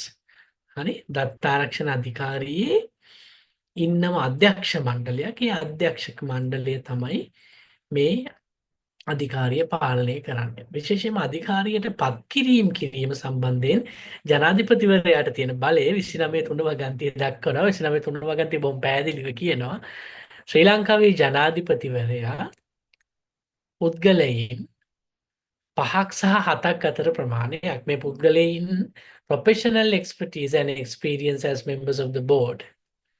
හරි වෘත්තීමය නිපුණතාව සහ පළපුරුද්ද සහිත පුද්ගලයන් 5ත් 7ත් අතර ප්‍රමාණයක් මේ අධිකාරියේ අධ්‍යක්ෂවරුන් විදිහට පත් කරන්න ඕනේ කියලා. හරි දැනට වෙබ්සයිට් එක බලද්දී මේ තමයි අපිට ඉන්න අධිකාරී ඉන්න සමාජිකයින් 7 දෙනා 2 3 4 5 6 7 8 දෙනෙක් ඉන්නවා. හරි මේ තමයි දැනට ඉන්න සමාජිකයින් මේ පෞද්ගලික දත්ත ආරක්ෂා කිරීමේ අධිකාරියේ නිල වෙබ් අඩවියට අනුව. මේ අධිකාරියේ බලය 32 වගන්තියේ දක්වලා තියෙනවා. ගොඩක් දුරට මෙන්න මේ වාගේ බලයක් තියෙනවා කියන එක විශේෂයෙන්ම පනත බලාත්මක කිරීමේ වගකීම සහ පනත බලාත්මක කිරීමේ බලය මේ අධිකාරියට පවතිනවා. ඊට පස්සේ අපි විශේෂයෙන්ම මේ දත්ත සකසන්නන්ගේ සහ දත්ත පාලකවරුන්ගේ අයිතිවාසිකම් සම්බන්ධයෙන් සාකච්ඡා කරද්දී මේ පනතේ 11 සහ 14 වගන්ති හරි වැදගත් වෙනවා. 11 සහ 14 වගන්ති වල සාරාංශය කැටි කරලා ගත්තොත් මේ වගන්ති ඇතුලේ කියවෙන ප්‍රධාන කාරණා තුනක් අපිට අඳුර ගන්න පුළුවන්. එකක් තමයි දත්ත සකසන්නෝන් හෝ දත්ත පාලකවරුන් විසින් මේ ලබා ගන්නා දත්ත සෑම විටම නීත්‍ය අනුකූල පදනමක් මත ලබා ගන්නවා වගේම මේ දත්ත සැකසීමත් නීත්‍ය අනුකූල පදනමක් මත සිද්ධ වෙන්න ඕනේ. උදාහරණයක් විදිහට දත්ත ලබා ගැනීමේදී අනිවාර්යයෙන්ම දත්ත සම්පාදකින්ගේ නැත්නම් දත්ත ලබා දෙන තැනැත්තන්ගේ කැමැත්ත ලබා ගත යුතුයි. ඒ දත්ත සැකසීම මහජන අරමුණු වලට පටහැනි නොවන පරිදි නෛතික සීමාවන් යටතේ සිද්ධ කරන්න ඕන. හරි.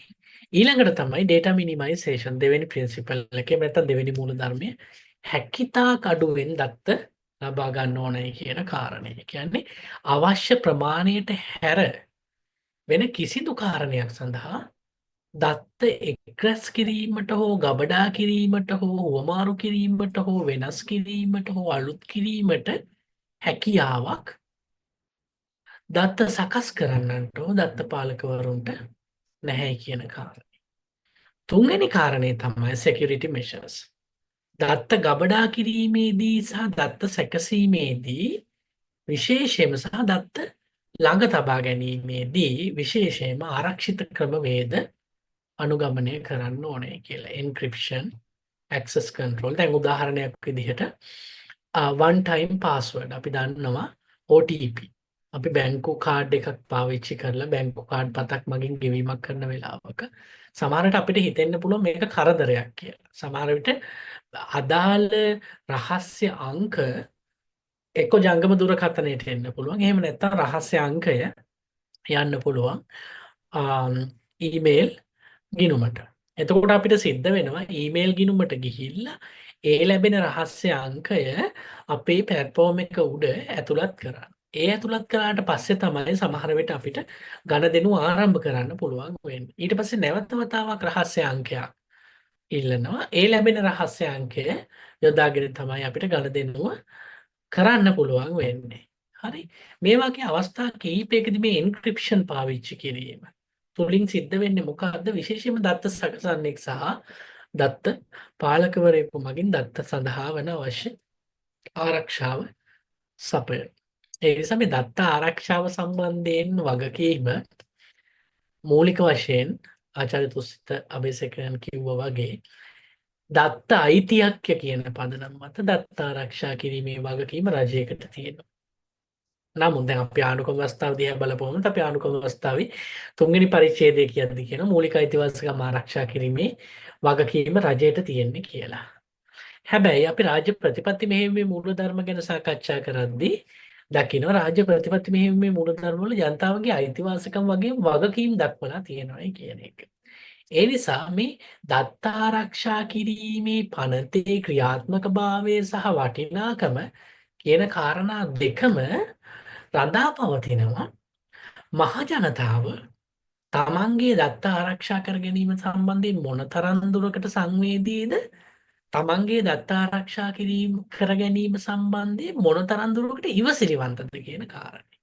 මට ඉවසීමක් නැත්තම් encryptions සහ access controls වලට ඒ කියන්නේ ප්‍රවේශ වීම සඳහා තියෙන සීමාවන්ට සහ encrypt එහෙම නැත්නම් සුරක්ෂා කරන ලද ක්‍රමවේදයන් අනුගමනය කරලා මේ ක්‍රියාවලිය ඉස්සරහට යන්න ඒකින් අර්ථකථනය වෙන්න පුළුවන් මගේ දත්ත ආරක්ෂා කර ගැනීම සම්බන්ධයෙන් මම සංවේදී නැහැ. හරි උදාහරණයක් විදිහට දැන් GDPR General Data Protection Regulation යුරෝපීය බොහොම පුළුල් විදිහට දත්ත ආරක්ෂණය සම්බන්ධයෙන් ප්‍රතිපාදන සැලසෙන යුරෝපීය නීතිය බොහොම පැහැදිලිව දක්වනවා. If an online shopping website fails to encrypt customer credit card data, it can be fined under. හරි විශේෂයෙන්ම ඔන්ලයින් ශොපින් මාර්ගගත ක්‍රමවේදී ඔස්සේ වෙළඳාම් කරන වෙබ්සයිට් එකකට ඔවුන් අසමත් වෙනවා නම් ගණදෙනුකරුවන්ගේ එහෙම නැත්නම් පාරිභෝගිකයින්ගේ ක්‍රෙඩිට් කාඩ් දත්ත ආරක්ෂා කරන්න එහෙම නැත්නම් සුරක්ෂා කරන්න ඔවුන්ට එරෙහිව එබඳු වෙබ්සයිට් වලට එරෙහිව දඩ පනවන්න පුළුවන් කියලා දක්වලා තියෙනවා. හරි විශේෂයෙන්ම data subjects right එහෙම නැත්නම් දත්ත ලබා දෙන්නන්ගේ අයිතිවාසිකම් එහෙම නැත්නම් දත්ත data subject එහෙම නැත්නම් දත්ත ලබා දෙන පුද්ගලයන්ගේ අයිතිවාසිකම් ගැන ආචාර්ය තුස්තාබේසේකර පැහැදිලිව සඳහන් කළා වගේ මේ ජීවත්ව සිටින හෝ මියගිය පුද්ගලයෙක්ගේ අයිතිවාසිකම් පවා මේ පනත යටතේ ආරක්ෂා වෙන එක හරි වැදගත් ලක්ෂණයක්. ඒ කියන්නේ මියගියත් අපිට අයිතිවාසිකම් පවතිනවයි කියන එක දත්ත ආරක්ෂා පෞද්ගලික දත්ත ආරක්ෂා කිරීමේ පනත පිළි අරගෙන තියෙනවා. අපි 11 වගන්තියේ ඉඳන් සාමාන්‍යයෙන් 18 වෙනි වගන්තියට යනකම් වගන්ති බැලුවොත් මේ 11 සහ 18 වගන්ති අතර පරාසය ඇතුලේ අපිට මේ දත්ත ආරක්ෂා කරන දත්ත දායකයින්ගේ අයිතිවාසිකම් හඳුනා ගන්න පුළුවන්. මේ පනතේ තියෙන විශේෂත්වය තමයි දත්ත සකසන්නන්ගේ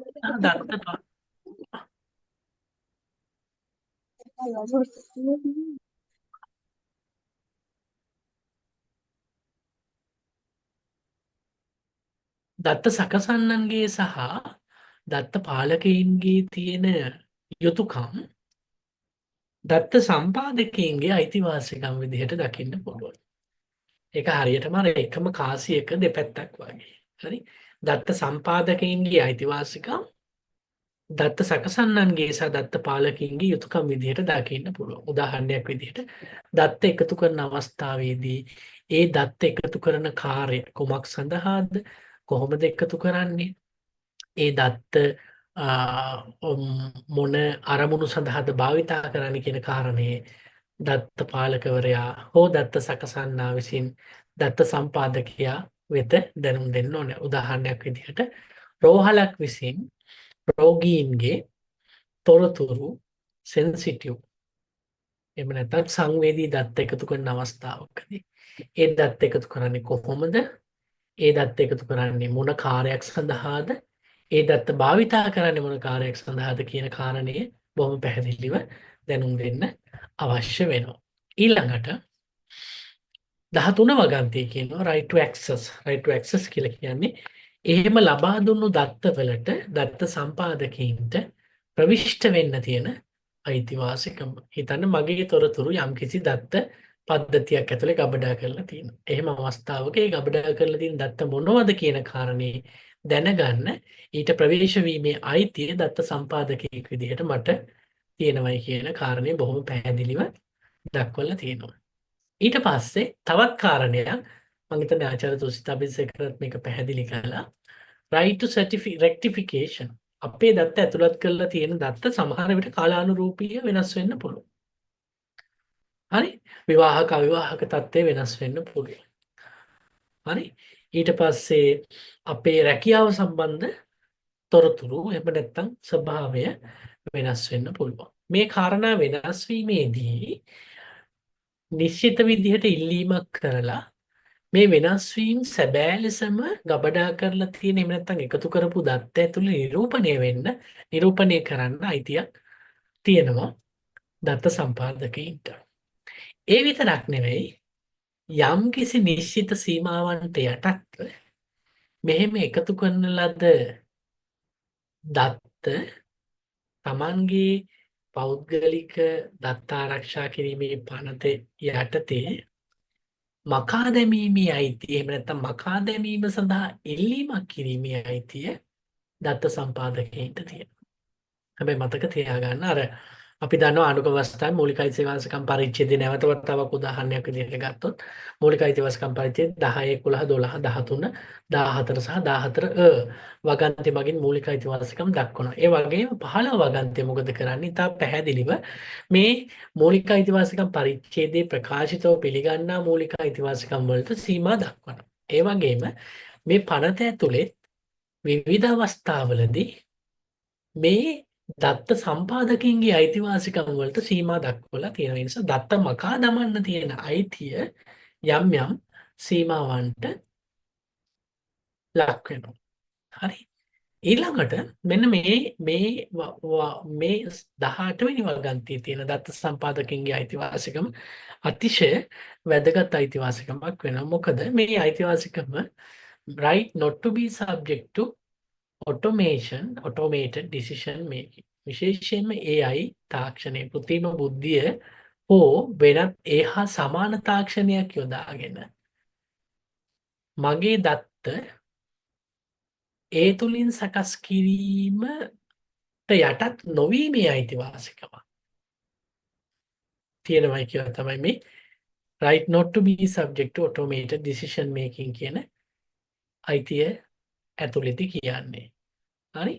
automated individual decision making කියලා කියන්නේ මිනිස්සෙකුගේ මැදිහත් වීමකින් තොරව වෙනත් ක්‍රමවේදයක් කරහා අපේ දත්ත සකස් කිරීමකට එහෙම නැත්නම් ඒ සම්බන්ධයෙන් තීරණ දැනුම් දීමකට තීරණ ගැනීමකට ලක් කිරීම.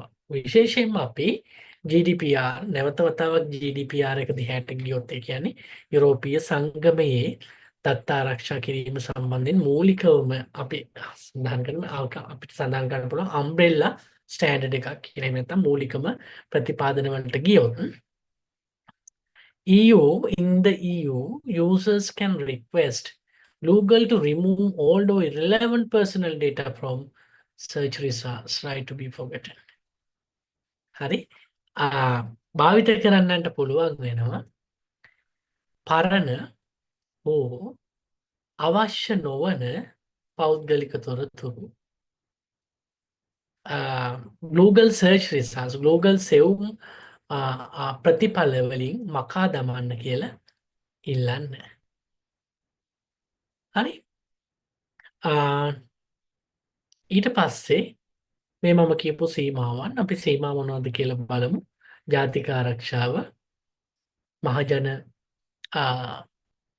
මොකක්ද පබ්ලික් ඕඩර් කියන්නේ මහජන සදාචාරය, නන්වැදෑරුම් නිදහස මේ වගේ කාරණා මත මේ අයිතිවාසිකම් සීමා වෙනවා. අවසාන වශයෙන් මම විනාඩි 3ක් ඇතුළත සාකච්ඡා කරන්න මේ පනත බලාත්මක වීම සඳහා සූදානම් වීමේදී අපිට තියෙන වගකීම් මොනවද කියලා. එකක් තමයි conducting a data audit.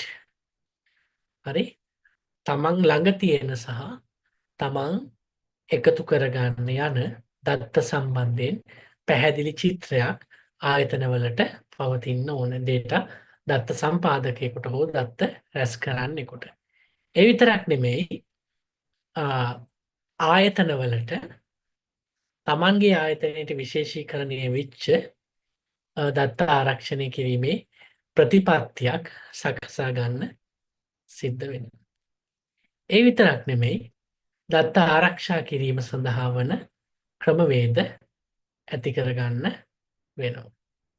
විශේෂයෙන්ම පනති 19 වෙනි වගන්තිය කියනවා ආයතන දත්ත සම්පාදකයන් සහ දත්ත සකසන්නන් සහ දත්ත එක්රැස් කරන්නන්ට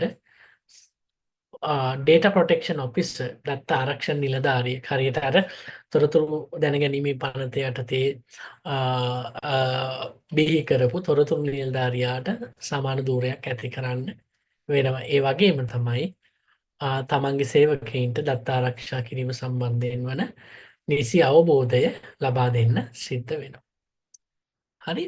මෙහෙම මේ දත්ත ආරක්ෂණය කිරීමේ පනත ක්‍රියාත්මක වුණාට පස්සේ අපේ රට ඇතුලේ අපි බැලුවොත් මූලිකම කොටස් 4ක් සම්බන්ධයෙන් මේක එක්ස්හොස්ටිව් ලිස්ට් එකක් නෙමෙයි. මේක තව කාරණා තව ස්ටේක් හෝල්ඩර්ස්ලා එහෙම නැත්නම් තව ආයතන හෝ අංශ එකතු කරන්න පුළුවන්. නමුත් මූලික වශයෙන්ම මේ පනත මෙන්න මේ sectors එහෙම නැත්නම් අංශයන් 4 කෙරෙහි බලපෑම් ඇති කරන්න පුළුවන්. විශේෂයෙන්ම banking and finance, බැංකුකරණය සහ මූල්‍යමය කටයුතු සම්බන්ධ අංශය, health care, සෞඛ්‍ය සහ පහසුකම් සැලසීම, විශේෂයෙන්ම උන්ට වගකීමක් තියෙනවා රෝගීන්ගේ දත්ත ආරක්ෂා කිරීම සම්බන්ධයෙන් නැත්නම් වෛද්‍යමය දත්ත ආරක්ෂා කරන්න, e-commerce and technology,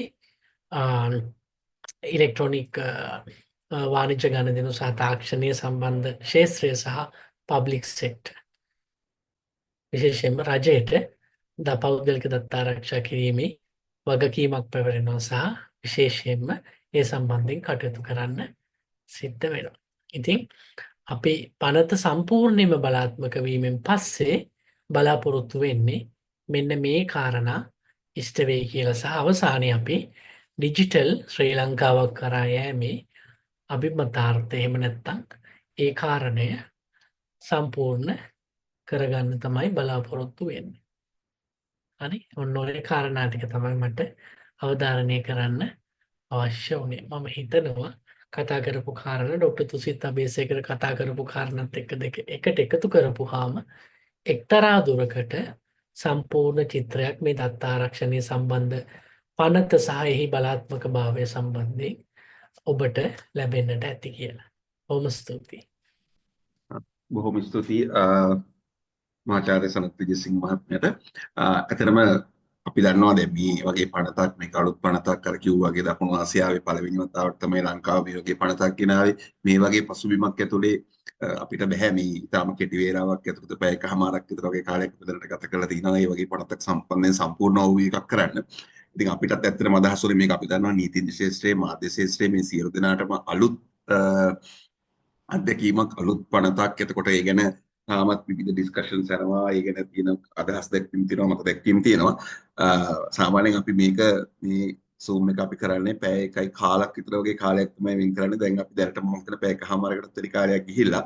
නමුත් මේක අසම්පූර්ණයි. අපි ප්‍රශ්න සහ වලට තියෙනවා නම් යම් කේලාවක් වැය නොකරොත් ඒ නිසා මම කැමතියි අවස්ථාව දෙන්න කෙටි වේලාවක විනාඩි උපරිම 10ක වගේ කාලයක් ඇතුළත ප්‍රශ්න තියෙනවා නම් අපි අහලා කෙටි පිළිතුරු ලබාගෙන මේ සාකච්ඡාව අවසන් කරමු කියලා. ප්‍රශ්න තියෙනවා නම් ඔබට යොමු කරන්න පුළුවන්.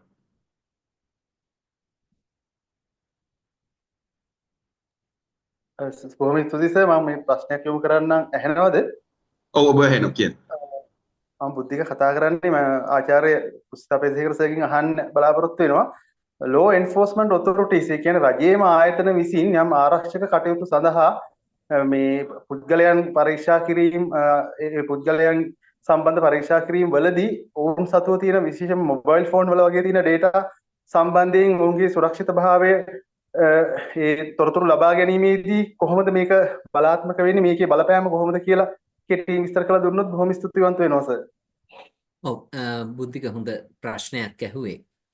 අපිට ඇත්තටම විරංජනත් සඳහන් කරා වගේ අපිට මේ පනතේ සියලු වගන්ති තුලට ගමන් කරන්න හැකියාවක් ලැබුණේ නැහැ කාලයත් එක්ක. විශේෂයෙන්ම මේ පනතේ මම දල වශයෙන් සඳහන් කරා දෙවෙනි කොටසේ 5 ඉඳලා ආරම්භ වෙන වගන්ති කීපයක් ඔස්සේ මේ පනතේ දත්ත ආරක්ෂණයේදී ගත යුතු ක්‍රියාමාර්ග පිළිබඳ සඳහන් වෙනවා. මේ සියලු ක්‍රියාමාර්ග විශේෂයෙන්ම කන්ට්‍රෝලර් වෙත විශාල වගකීමක් ඉටු කරනවා. මේ සියලු ක්‍රියාමාර්ග මූලධර්ම 8ක් ඔස්සේ ගොඩ නැගිලා තියෙනවා. ඒ අනුව අපි පස්වෙනි වගන්තිය ගත්තොත් සරලව උදාහරණයක් හැටියට ඕනෑම කෙනෙක් මේ දත්ත එක්ක ගනුදෙනු කරනවා නම් මේ දත්තත් එක්ක කටයුතු කරනවා නම් නීත්‍යානුකූල වපසරියක සිට කටයුතු කරන්න අවශ්‍යයි. 6 වෙනි වගන්තිය ගත්තොත් නිශ්චිත විය යුතුයි, පැහැදිලි විය යුතුයි, ඒ වගේම නෛතික අරමුණක් සඳහා පමණයි කෙනෙක්ගේ දත්ත යොදා ගන්න වෙන්නේ. එතකොට මම ඔයා අහපු ප්‍රශ්නෙට බුද්ධික අහපු ඒ වැදගත් ප්‍රශ්නෙට ආවොත් දත්ත පරිශීලනය කරන, දත්තවලට සීමා දාන, දත්ත ළඟ තියා ගන්න, දත්ත තමන්ගේ කරගෙන වැඩ කරන්න ඉන්න කෙනෙක් අනිවාර්යයෙන්ම 5 සහ 6 වගන්ති දෙකට අනුසාරයෙන්ම තමයි ඒ දත්ත හසුරවන්න වෙන්නේ. ඒ කියන්නේ නෛතික අරමුණක් සඳහා නීති ඉදිරියේ නිරූපණය කළ හැකි, නීති ඉදිරියේ සාධාරණීකරණය කළ හැකි අරමුණක් සඳහා පමණයි දත්ත ලබා ගන්න, මෙහෙවන්න, යොදා ගන්න හැකි වෙන්නේ. එතකොට ඔහු විසින් ඒ සඳහා සාධාරණීකරණයක් කළ යුතුමයි. ඒ සාධාරණීකරණය කරන්න පුළුවන් ක්‍රම ගණනාවක් තියෙනවා. උදාහරණයක් හැටියට ලබා දෙන තැනැත්තාගෙන් මේ සඳහා අවසරය අරගෙන තියෙනවා නම් එතකොට authority එක තියෙනවා. ඒ වගේම ඔවුන් මේ කාරණේ කරන්නේ යම්කිසි ගිවිසුමක ඔවුන් දෙදෙනා අතර තියෙන ගිවිසුමක කොටසක් බල ගැන්වීම සඳහා නම් එහෙම නැත්නම් අත්‍යවශ්‍ය කාරණයක් සඳහා නම් ජීවිතය හෝ සෞඛ්‍ය හෝ ජීවිත ආරක්ෂාව පිළිබඳ අත්‍යවශ්‍ය කාරණයක් සඳහා නම් ඒ වගේම දත්තවලම තියෙන වයිටල් ඉන්ට්‍රස්ට් එක ආරක්ෂා කරන්න නම් මහජන අවශ්‍යතාවයක් ඉටු කරන්න නම් නීතිය කියනවා එසේ කිරීම තුළින් පස්වෙනි වගන්තියේ අවශ්‍යතාවයන් හයවෙනි වගන්තියේ නෛතික අවශ්‍යතාවය ඉටු කරන්න පුළුවන්. එතකොට ඔබ අහපු ප්‍රශ්නෙට සරල උත්තරය ඕනම කෙනෙකුට දත්ත අරගෙන කටයුතු කරන්න පුළුවන්. හැබැයි Taman විසින්ම නිකන් පාපොච්චාරණයක් වගේ කරන්න වෙනවා. මේ දත්ත ගත්තේ නීත්‍යානුකූල අරමුණක්, නිශ්චිත අරමුණක්, පැහැදිලි අරමුණක් සඳහා කියලා. එතකොට ඔබට පුළුවන් ඒ ආයතනය විසින් ගන්නව නම් ඒ කියන ගුණාංග පෙන්වලා දෙන තාක් දුරට පමණයි ඒ ආයතනට ගන්න වෙන්නේ. එසේ නොකරොත් මොකද වෙන්නේ? පනතේ 38 වෙනි වගන්තිය බලන්න මම දන්නා තරමින් ලංකාවේ මෙතෙක් වූ විශාලතම දඩ මුදල මිලියන 10ක් එක වරද්දක් සඳහා මිලියන 10ක් නියෝග කිරීමේ හැකියාව අධිකාරියට තියෙනවා. එම වරද නැවත නැවත කරනවා නම් එය දෙගුණයක් කිරීමේ හැකියාව තියෙනවා. ඒ පිළිබඳව ක්‍රියාමාර්ග ගන්නේ නැත්නම් කොළඹ මහේස්ත්‍රාත් අධිකරණයේ නඩු පැවරීමේ හැකියාව තියෙනවා. අධිකාරියේම තීන්දුවට විරුද්ධව කෙනෙක් කටයුතු කරන්න අපේක්ෂා කරනවා නම් ඒ පරිපාලන තීන්දුවක් නිසා අභියාචනාධිකරණයේ නඩුවක් පැවරීමෙන් පමණයි එම තීන්දුව චැලෙන්ජ් කිරීමේ හැකියාව ලැබෙන්නේ. එතකොට මේකේ පේන බරපතල භාවය මේ කියපු මූලධර්ම වලට මම කතා කරේ පස්වෙනි වගන්තිය විතරයි. 6 7 8 ඔය හැම එකෙම විවිධ මූලධර්ම ඔස්සේ කටයුතු කරන්න අවශ්‍යයි. එතකොට ආයතනයක් අනිවාර්යයෙන්ම ඒට අනුගත වෙලා විතරයි පෞද්ගලික දත්තයක් පරිහරණය කරන්න පුළුවන්. බොහොම ස්තුතියි. තව ප්‍රශ්න තියෙනවා නම් එක ප්‍රශ්නයකට අවස්ථාව දෙන්න පුළුවන්. මාව ඇහෙනවද? ඔව් ඇහෙනවා. මේෂා මට කියන්න පොඩි විස්තර පොඩ්ඩක් කියලා දෙන්න පුළුවන්ද? data protection officer ගේ කාර්යභාරය. ඔව් data protection මේකේ 12 වෙනි වග මාව ඇහෙනව නේද? ඔව්. අනෝ සර්. yeah thank you. එතකොට මේ පනතේ 12 වෙනි වගන්තිය මගින් කියනවා data protection management program එකක් හදාගන්න ඕන. හැම ආයතනයක්ම. සරලව කිව්වොත් data protection policy එකක්. අන්නේ policy එක තුල තියෙනවා කෙනෙක් අවධානයට ලක් කර යුතු ගුණාංග කිහිපයක්. මේ ටික පනතේ 12 වෙනි වගන්තියේ 1 A B C D E F G H කියන වගන්ති ඔස්සේ හඳුන්වලා දෙනවා. ඒ වනුව governing structure එකක් හදා ගන්න ඕන. internal oversight mechanism එකක් හදා ගන්න ඕන. පනතේ 5 6 7 8 9 10 11 කියන වගන්ති වලට අනුගතව කටයුතු කරන්නේ කෙසේදයි මේ ක්‍රියාමාර්ගයක් හදා ගන්න ඕන. ඒ වගේම ඒ කියන්නේ යම්කිසි කාලෙන් කාලෙට periodic monitoring and assessment system එකකුත් තියෙන්න ඕන. ඒ වගේම තමන්ගේ ආයතනයෙන් සිදුවන දත්ත බිඳවැටීමක් සම්බන්ධයෙන් කම්ප්ලේන් කරන්නේ කොහොමද? ඒව පිළිබඳ ආයතන ඇතුලේ කටයුතු කරන්නේ කොහොමද? ඒ පිළිබඳ පරීක්ෂණ පවත්වන්නේ කොහොමද? මේ සියල්ල පිළිබඳව හැම ආයතනයකටම හැම data controller කෙනෙකුටම processor කෙනෙකුටම අනිවාර්යයෙන්ම තියෙන්න අවශ්‍යයි මේ සටහන data protection management program එක. සරලව කිව්වොත් data protection policy එක. මෙන්න මේක පිළිබඳ සම්පූර්ණයෙන්ම වගකීම දරන්න සිද්ධ වෙනවා data protection officerට. පනතේ 21 වගන්තිය මගින් මේ data protection officer කෙනෙක් පත් කරන්නේ කෙසේද කියලා කියනවා. පනතේ 25 වගන්තිය මගින් data protection officer කෙනෙකුගේ වගකීම් ඔහුට පැවරිලා තියෙන වගකීම් මොනවද කියලා සඳහන් වෙනවා. ඒ වගකීම් සම්පූර්ණයෙන්ම දැනගන්න පුළුවන් 12 එක වගන්තිය අර මම සඳහන් කරා විදියට 12 එක ඉඳලා දක්වනු ලබන සියලුම කරුණු වලින් දක්වනවා මොන වගේ කාර්යයන් සඳහා මේ data protection officer විසින් වගකීම දැරිය යුතුයිද කියලා. එතකොට වගන්ති හැටියට කිව්වොත් කෙනෙක් මේක දැනගැනීමේදී 12 වෙනි වගන්තිය 1 දැනගන්න අවශ්‍යයි. ඒ යටතේ එන A B C ආදී වශයෙන් එච් අකුර දක්වා තියෙන වගකීම් සියල්ලම data protection officer වෙත පැවරෙනවා. මොකද ඒක data protection policy එකේ අන්තර්ගත වෙන කරුණු නිසා. 25 වගන්තිය මගින් data protection officer කෙනෙක් වෙත තියෙන වගකීම් ටික විස්තරාත්මකව දක්වලා තියෙනවා. සරලවම උත්තරයක් දුන්නොත් ආයතනයක් තුළ තියෙන data protection policy එක පිළිබඳව වගකිව යුතු නිලධාරියා data protection officer. එයාගේ වගකීම එහි තුල අන්තර්ගත වෙනවා. Okay, thank you, Doctor.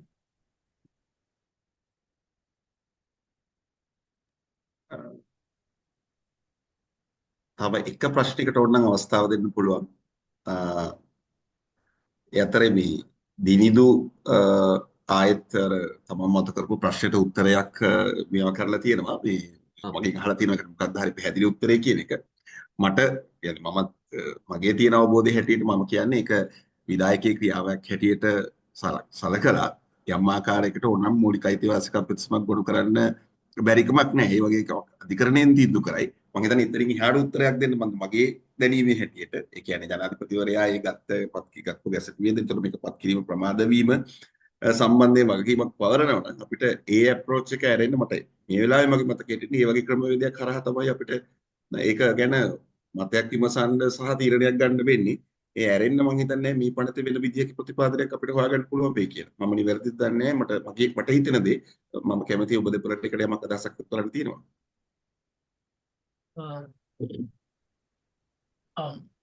Doctor තුසිත ඔව් ඇත්තටම අපිට එකඟ වෙන්න පුළුවන්. ඇත්තටම මුලදී ඇහුවේ ඒ ප්‍රශ්නේදී ඇහුවේ මේ පනත ප්‍රමාද කිරීමෙන් සිදුවෙච්ච හානියට නඩු පැවරීමක් කරන්න පුළුවන්ද කියන එක මම තේරුම් ගත්ත විදිහට හොඳ ප්‍රශ්නයක්.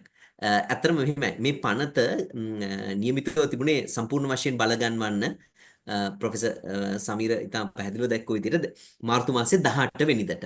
නමුත් අපි කවුරුත් දන්නවා රටට ඒකට ඒ සඳහා රටට සූදානම් වීමේ අපහසුතාවයක් තිබුණා. මම හිතන්නේ ඒකත් එක්ක ආපු බලපෑම ඔස්සේ තමයි විධායකයෙ විසින් තීරණයක් ගන්න නැත්තේ තව මාස 6ක කාලයකට එය දීර්ඝ කරන්න සහ පනතේ යම් යම් වගන්ති කිහිපයක් ඒ අතරතුර වෙනස් කිරීමකටත් ලං කරන්න. ඒ වෙනස් කරන බිල් එකක් දැන් ඇවිල්ලා තියෙනවා. ඉතින් ඒ අතරතුර මේ වෙච්ච හානියට ඇත්තටම විශාල හානියක් රටක් හැටියට ගත්තොත් 5000ක විතර තොරතුරු නැති වෙලා තියෙනවා. තොරතුරු මේ ලොකු ඩේන්ජර් එකකට පත් කරලා තියෙනවා. අනතුරුදායක තත්ත්වයකට පත් කරලා තියෙනවා. ඇත්තටම විරංජන් එක්ක දීපු පිළිතුරට එකක වෙන්න පුළුවන්. විශේෂයෙන්ම ඇමතිවරයෙක් ජනාධිපතිවරයා වුණත් ඇමතිවරයෙක් හැටියට ගන්නා කාරණා අනිවාර්යයෙන්ම මූලික අයිතිවාසිකම් නඩුවක් ඔස්සේ ප්‍රශ්නගත කරන්න පුළුවන්. එය කතා බහ කරලා තියෙනවා. නඩු තීන්දුව ඔස්සේම කතා කරලා තියෙනවා. ඒ අනුව ඒ ප්‍රශ්නගත කරන්න පුළුවන්. ඒ වගේම නොකර හැරීම කියන එක විධායකව පරිපාලන ක්‍රියාව යන්නේ නොකර හැරීම කියන එකත් අන්තර්ගතයි. ෆායිස් එදිරිව දිසානායක කියන නඩු තීන්දුවේදී තීරණය කළා තියෙනවා. එතකොට යම්කිසි දෙයක් කිරීමට අපොහොසත් වීමෙන් නොකර හැරීමක් සිදු වෙනවා. ඒක නිසා මෙහිම අනතුරුදායක තත්ත්වයකට පත් වුණා කියන එක කියන්න වෙනවා. නමුත් නඩුවක තියෙන කරුණුත් එක්ක ගත්තාම මේ කාරණේ නිසාමයි මේ සිදු වුණේ කියන තත්ත්වයට ඔප්පු කිරීම මම හිතන්නේ ඒ ඔප්පු කරන කෙනාගේ යුතුයකම වෙනවා. යම්කිසි දෙයක් කියා සිටින පාර්ශවයේ ඔප්පු කළ යුතුයි කියලා ජේම්ස් චන්ද්‍රසේකර නඩුවේ ඉඳලා අපි පිළිගන්නා කාරණයක්. එතකොට ඒ කරුණ මෙහි පෙත්සම්කරුවන්ගේ කාර්යයක් වෙනවා. මෙයම එකහෙලාම බලපෑවා මේ කාරණේට කියලා. නමුත් මගේ පොදු මතයක් තියෙනවා නීතිය තිබුණා නම් නීතියෙන් ප්‍රතිපාදනයක් ගන්න තිබුණා. නමුත් නීතිය තිබුණත් යම් ආකාරයකට මේක හානියට ලක් කරන්න ඉන්න පුද්ගලයන්ට ඇක්ෂන් එකක් ගන්නත් තිබුණා. නීතිය තිබුණා නම් අපිට වඩා සුරක්ෂිත විදියට මේක ආරක්ෂා කිරීම හෝ එහෙම නැත්නම් මේ වැරද්ද කරපු අයට විරුද්ධව නඩු පැවරීමේ හැකියාව තිබුණා. නමුත් යම් ආකාරයකට ආණ්ඩුව හිටියේ වෙනත් තැනක කියලා මට හිතෙනවා. මොකද ඔවුන්ට අවශ්‍ය වුණා රටේ ප්‍රායෝගික තත්ත්වයට උත්තරයක් දෙන්න. ඒ කියන්නේ ආයතන සූදානම් වෙලා නොමැති අවස්ථාවක නීති ක්‍රියාත්මක කළා අමාරු තැනකට යනවාට වඩා උණුත් සූදානම් වුණාට පස්සේ සූදානම් වෙන්න අවශ්‍ය කාලයක් ලබා දීලා තවත් මාස 6ක් ලබා දීලා යන්නයි අවශ්‍ය වුණේ. ඔබ කියන කරුණු පිළිගන්නවා. ඇත්තටම ජනතාවගේ දත්තේතා අනතුරුදායක තත්ත්වයකට පත්වීමක් සිද්ධ වෙලා තිනවා. පනත තිබුණා නම් අපිට ක්‍රියාත්මක වෙලා එය ක්‍රියාත්මක කරන්න තිබුණා. අපි කවුරුත් දන්නේ ඒක කෙසේ ක්‍රියාත්මක වේද කියලා. මොකද මම උදාහරණයක් කියන්නම් 2007 අංක 24 දරන පරිගණක අපරාධ පනත 2007 හඳුන්වා දුන්නේ. අද වෙනකන් සුප්‍රීම කෝට් එකේ හෝ කෝට් ඔෆ් අපීල් එකේ කේස් එකක් නැහැ. සමහර වෙලාවට අපේ රටේ පනතක් ආවා කියලාම ඒ ක්‍රියාත්මක වීමත් එලෙසින්ම සිදු වෙනවාය කියලා හිතන්නත් අමාරුයි. ඒ දෙගිඩියාවත් යම් ප්‍රමාණයක තියෙනවා. මම ඒකෙන් මේ පනත මේක අවිනිශ්චිත තැනකට තල්ලු කරනව නෙමෙයි. නමුත් එවැනි අත්දැකීමුත් අපේ රටේ තියලා තියෙනවා මේ ඉම්ප්ලිමෙන්ටේෂන් කියන කොටසේ තියෙන දුර්වලතා නිසා. මහාචාර්ය සනත් විජේසිංහ ඔව් මහත්මයාට තියෙනවද මමත් මොනවාද එකතු එකතු කරන්න? වෙනවා මේ විරංජන සහ ඩොක්ටර් තුසිතගේ අර්ථකථනයත් එක්ක දැන් විධායක හෝ පරිපාලන ක්‍රියාවක් මූලික අයිතිවාසිකම් පරිච්ඡේදයේ යටතේ ප්‍රශ්නගත කරන්න පුළුවන් 17 වගන්තියත් එක්ක අපි 126 එකට කියවද්දී අර්ථකථනයේ ඒක. එතකොට ජනාධිපතිවරයා විශේෂභාර අමාත්‍යවරයාගේ ස්වරූපයෙන් හැසිරලා තියෙනවා නම් ඒ අවස්ථාවේදී ඒ ක්‍රියාව ප්‍රශ්නගත කරන්න පුළුවන්. එහෙම නැති වුණත් අපි ඔය 35 වගන්තිය 3 වගන්තියට ගෙනාවු සංශෝධනය 19 ආණ්ඩුක අවස්ථා සංශෝධනයත් එක්ක සලකලා බලද්දී ජනාධිපතිවරයාගේ විනිර්මුතිය පවා ප්‍රශ්නගත කරන්න පුළුවන්. මට හිතෙන්නේ මේක වඩා සුදුසු වෙන්නේ ආණ්ඩුක අවස්ථාවේ 12 වගන්තිය නීතිය රැකවරණයද නීතිය පසඳලීමද සර්වසාධාරණ විය යුත්තේ කියන කාරණේ මත තමයි අපිට මූලික අයිතිවාසිකම් පෙස්සමක් ගොනු කරනවා නම් ගොනු කරන්න පුළුවන් වෙන්නේ. නමුත් අපි දන්නවා leave to proceed ග්‍රාන්ට් කරන්න ඕනේ. මූලික අයිතිවාසිකම් නඩුකරයක් ගොනු කරපුවාම මේ නඩුකරේ ඉදිරියට ගෙන යාම සඳහා අවශ්‍ය පදනම පවතිනවාද ඒ සඳහා අවශ්‍ය ඉඩ ලබා දෙනවාද කියන කාරණේ තීරණය කරන්නේ ශ්‍රේෂ්ඨාධිකරණය විසින්. ඉතින් ඒ තීරණය කරන අවස්ථාවේදී ශ්‍රේෂ්ඨාධිකරණයේ තීරණය මත තමයි අපිට සිද්ධ වෙන්නේ මේ මූලික අයිතිවාසිකම් නඩුව ඉදිරියට ගෙනියන්න. අනිත් එක මම බොහොම එකඟ වෙනවා පනතක් තිබූ පමණින්ම මේ හානිය නැති වෙයි කියන කාරණේට ඒ ඇසම්පෂන් එකට ඒ උපකල්පනයට අපිට එළබෙන්න බෑ. ඉතින් අපි බලන්න ඕන පනත බලාත්මක වෙනකල් පනත බලාත්මක වන අවස්ථාව වන තෙක් මේ දත්ත එකතු කරන ආයතන මේ දත්ත ආරක්ෂා කරගැනීම සඳහා ගන්නා ක්‍රියාමාර්ග ක්‍රමෝපායන් මොන වගේද කියන එකේ සඳහා අපිට තියෙන තාක්ෂණික පහසුකම් ප්‍රමාණවත්ද? එහෙම ප්‍රමාණවත් නැත්නම් ඒ ඉන්ක්‍රිප්ෂන් සඳහා අවශ්‍ය වෙන ඒ ආරක්ෂාව සඳහා අවශ්‍ය වෙන තාක්ෂණය සහ දැනුම අපි කොහෙන්ද ගන්නෙ? ඒ අරගෙන ඒ දත්ත ආරක්ෂා කරන්නේ කොහොමද කියන කාරණේ විශේෂයෙන්ම මේ මහා පරිමාණයෙන් දත්ත එක්රැස් කරන රාජ්‍ය ආයතන වල විශේෂ අවධානයට යොමු විය යුතුයි. පනත බලාත්මක වන තුරු. එහෙම නැත්නම් ඒ කාල සීමාවත් එක්ක අපිට මූලික අයිතිවාසිකම් නඩුකරයක් පැවරීමේ හැකියාව නැහැයි කියලා අපිට කියන්න බෑ. මූලික අයිතිවාසිකම් නඩුකරයක් පැවරීමේ හැකියාව පවතිනවයි කියන අදහසේ තමයි මමත් ඉන්නේ. හොඳයි බොහොම ස්තුතියි. මම හිතන්නේ කාලය අපිට මීට එහාට යන්න ඉඩ දෙන්නේ නැහැ. මොකද අපි දැන් පැය දෙකකට ආසන්න කාලයක් මේ සම්වාදයට මෙව වුණා. ඒ නිසා මම ස්තුතිවන්ත වෙනවා යලිත් වතාවක්. ඒ වගේම අපිට හොඳ සංවාදයක් කියලා සම්පත් සමරකෝණ අදහස් දක්වලා තියෙනවා මෙසේජ් මේ පණිවිඩයක් කරා. ඉතින් අපි සතුටුයි එහෙම ප්‍රතිචාර ඔබෙන් ලැබීම සම්බන්ධයෙන්. බොහොම ස්තුතියි යලිත් වරක් අපේ සම්පත් දායකයන් දෙපළට මහාචාර්ය සනත් විජේසිංහට සහ ආචාර්ය තුස්තා බේසේකරට ඒ වගේම ටෝබි මෙන්ඩලත් මතක් කරන්න ඕන ලෝ ඇන්ඩ් ඩෙමොක්‍රසි එක්සිකියුටිව් ඩිරෙක්ටර් ඔහුත් අපිට සම්බන්ධ වෙනවා මුලින් නියම අදහස් දැක්වීමක් කරන්න. ඒ නිසා මම මේක මෙතනින් සමාප්ත කරනවා. ඒ වගේම මම දැක්කා ප්‍රශ්න දෙකක් එකක් තිබුණා මේක YouTube වලට දාන්න කියලා. මම හිතන්නේ අපි දැනටමත් ඒක කරමින් යනවා. ඒ වගේම දිගින් දිගට මේක පවත්වාගෙන යන්න කියලා අපි උත්සාහ කරනවා. හැකි හැම වෙලාවෙම මේ වගේ සංවාදවල නැවතත් ඔබතුලට ස්තුතිවන්ත වෙමින් මම දුල්මිනට බාර කරනවා මේක අවසන් කරන්න නිර්වශයෙන්.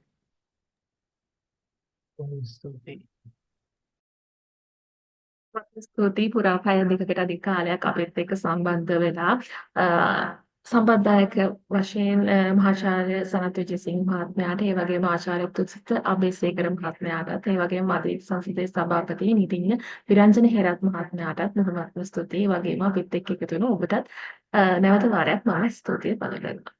ස්තුතියි. සුබ රාත්‍රියක්.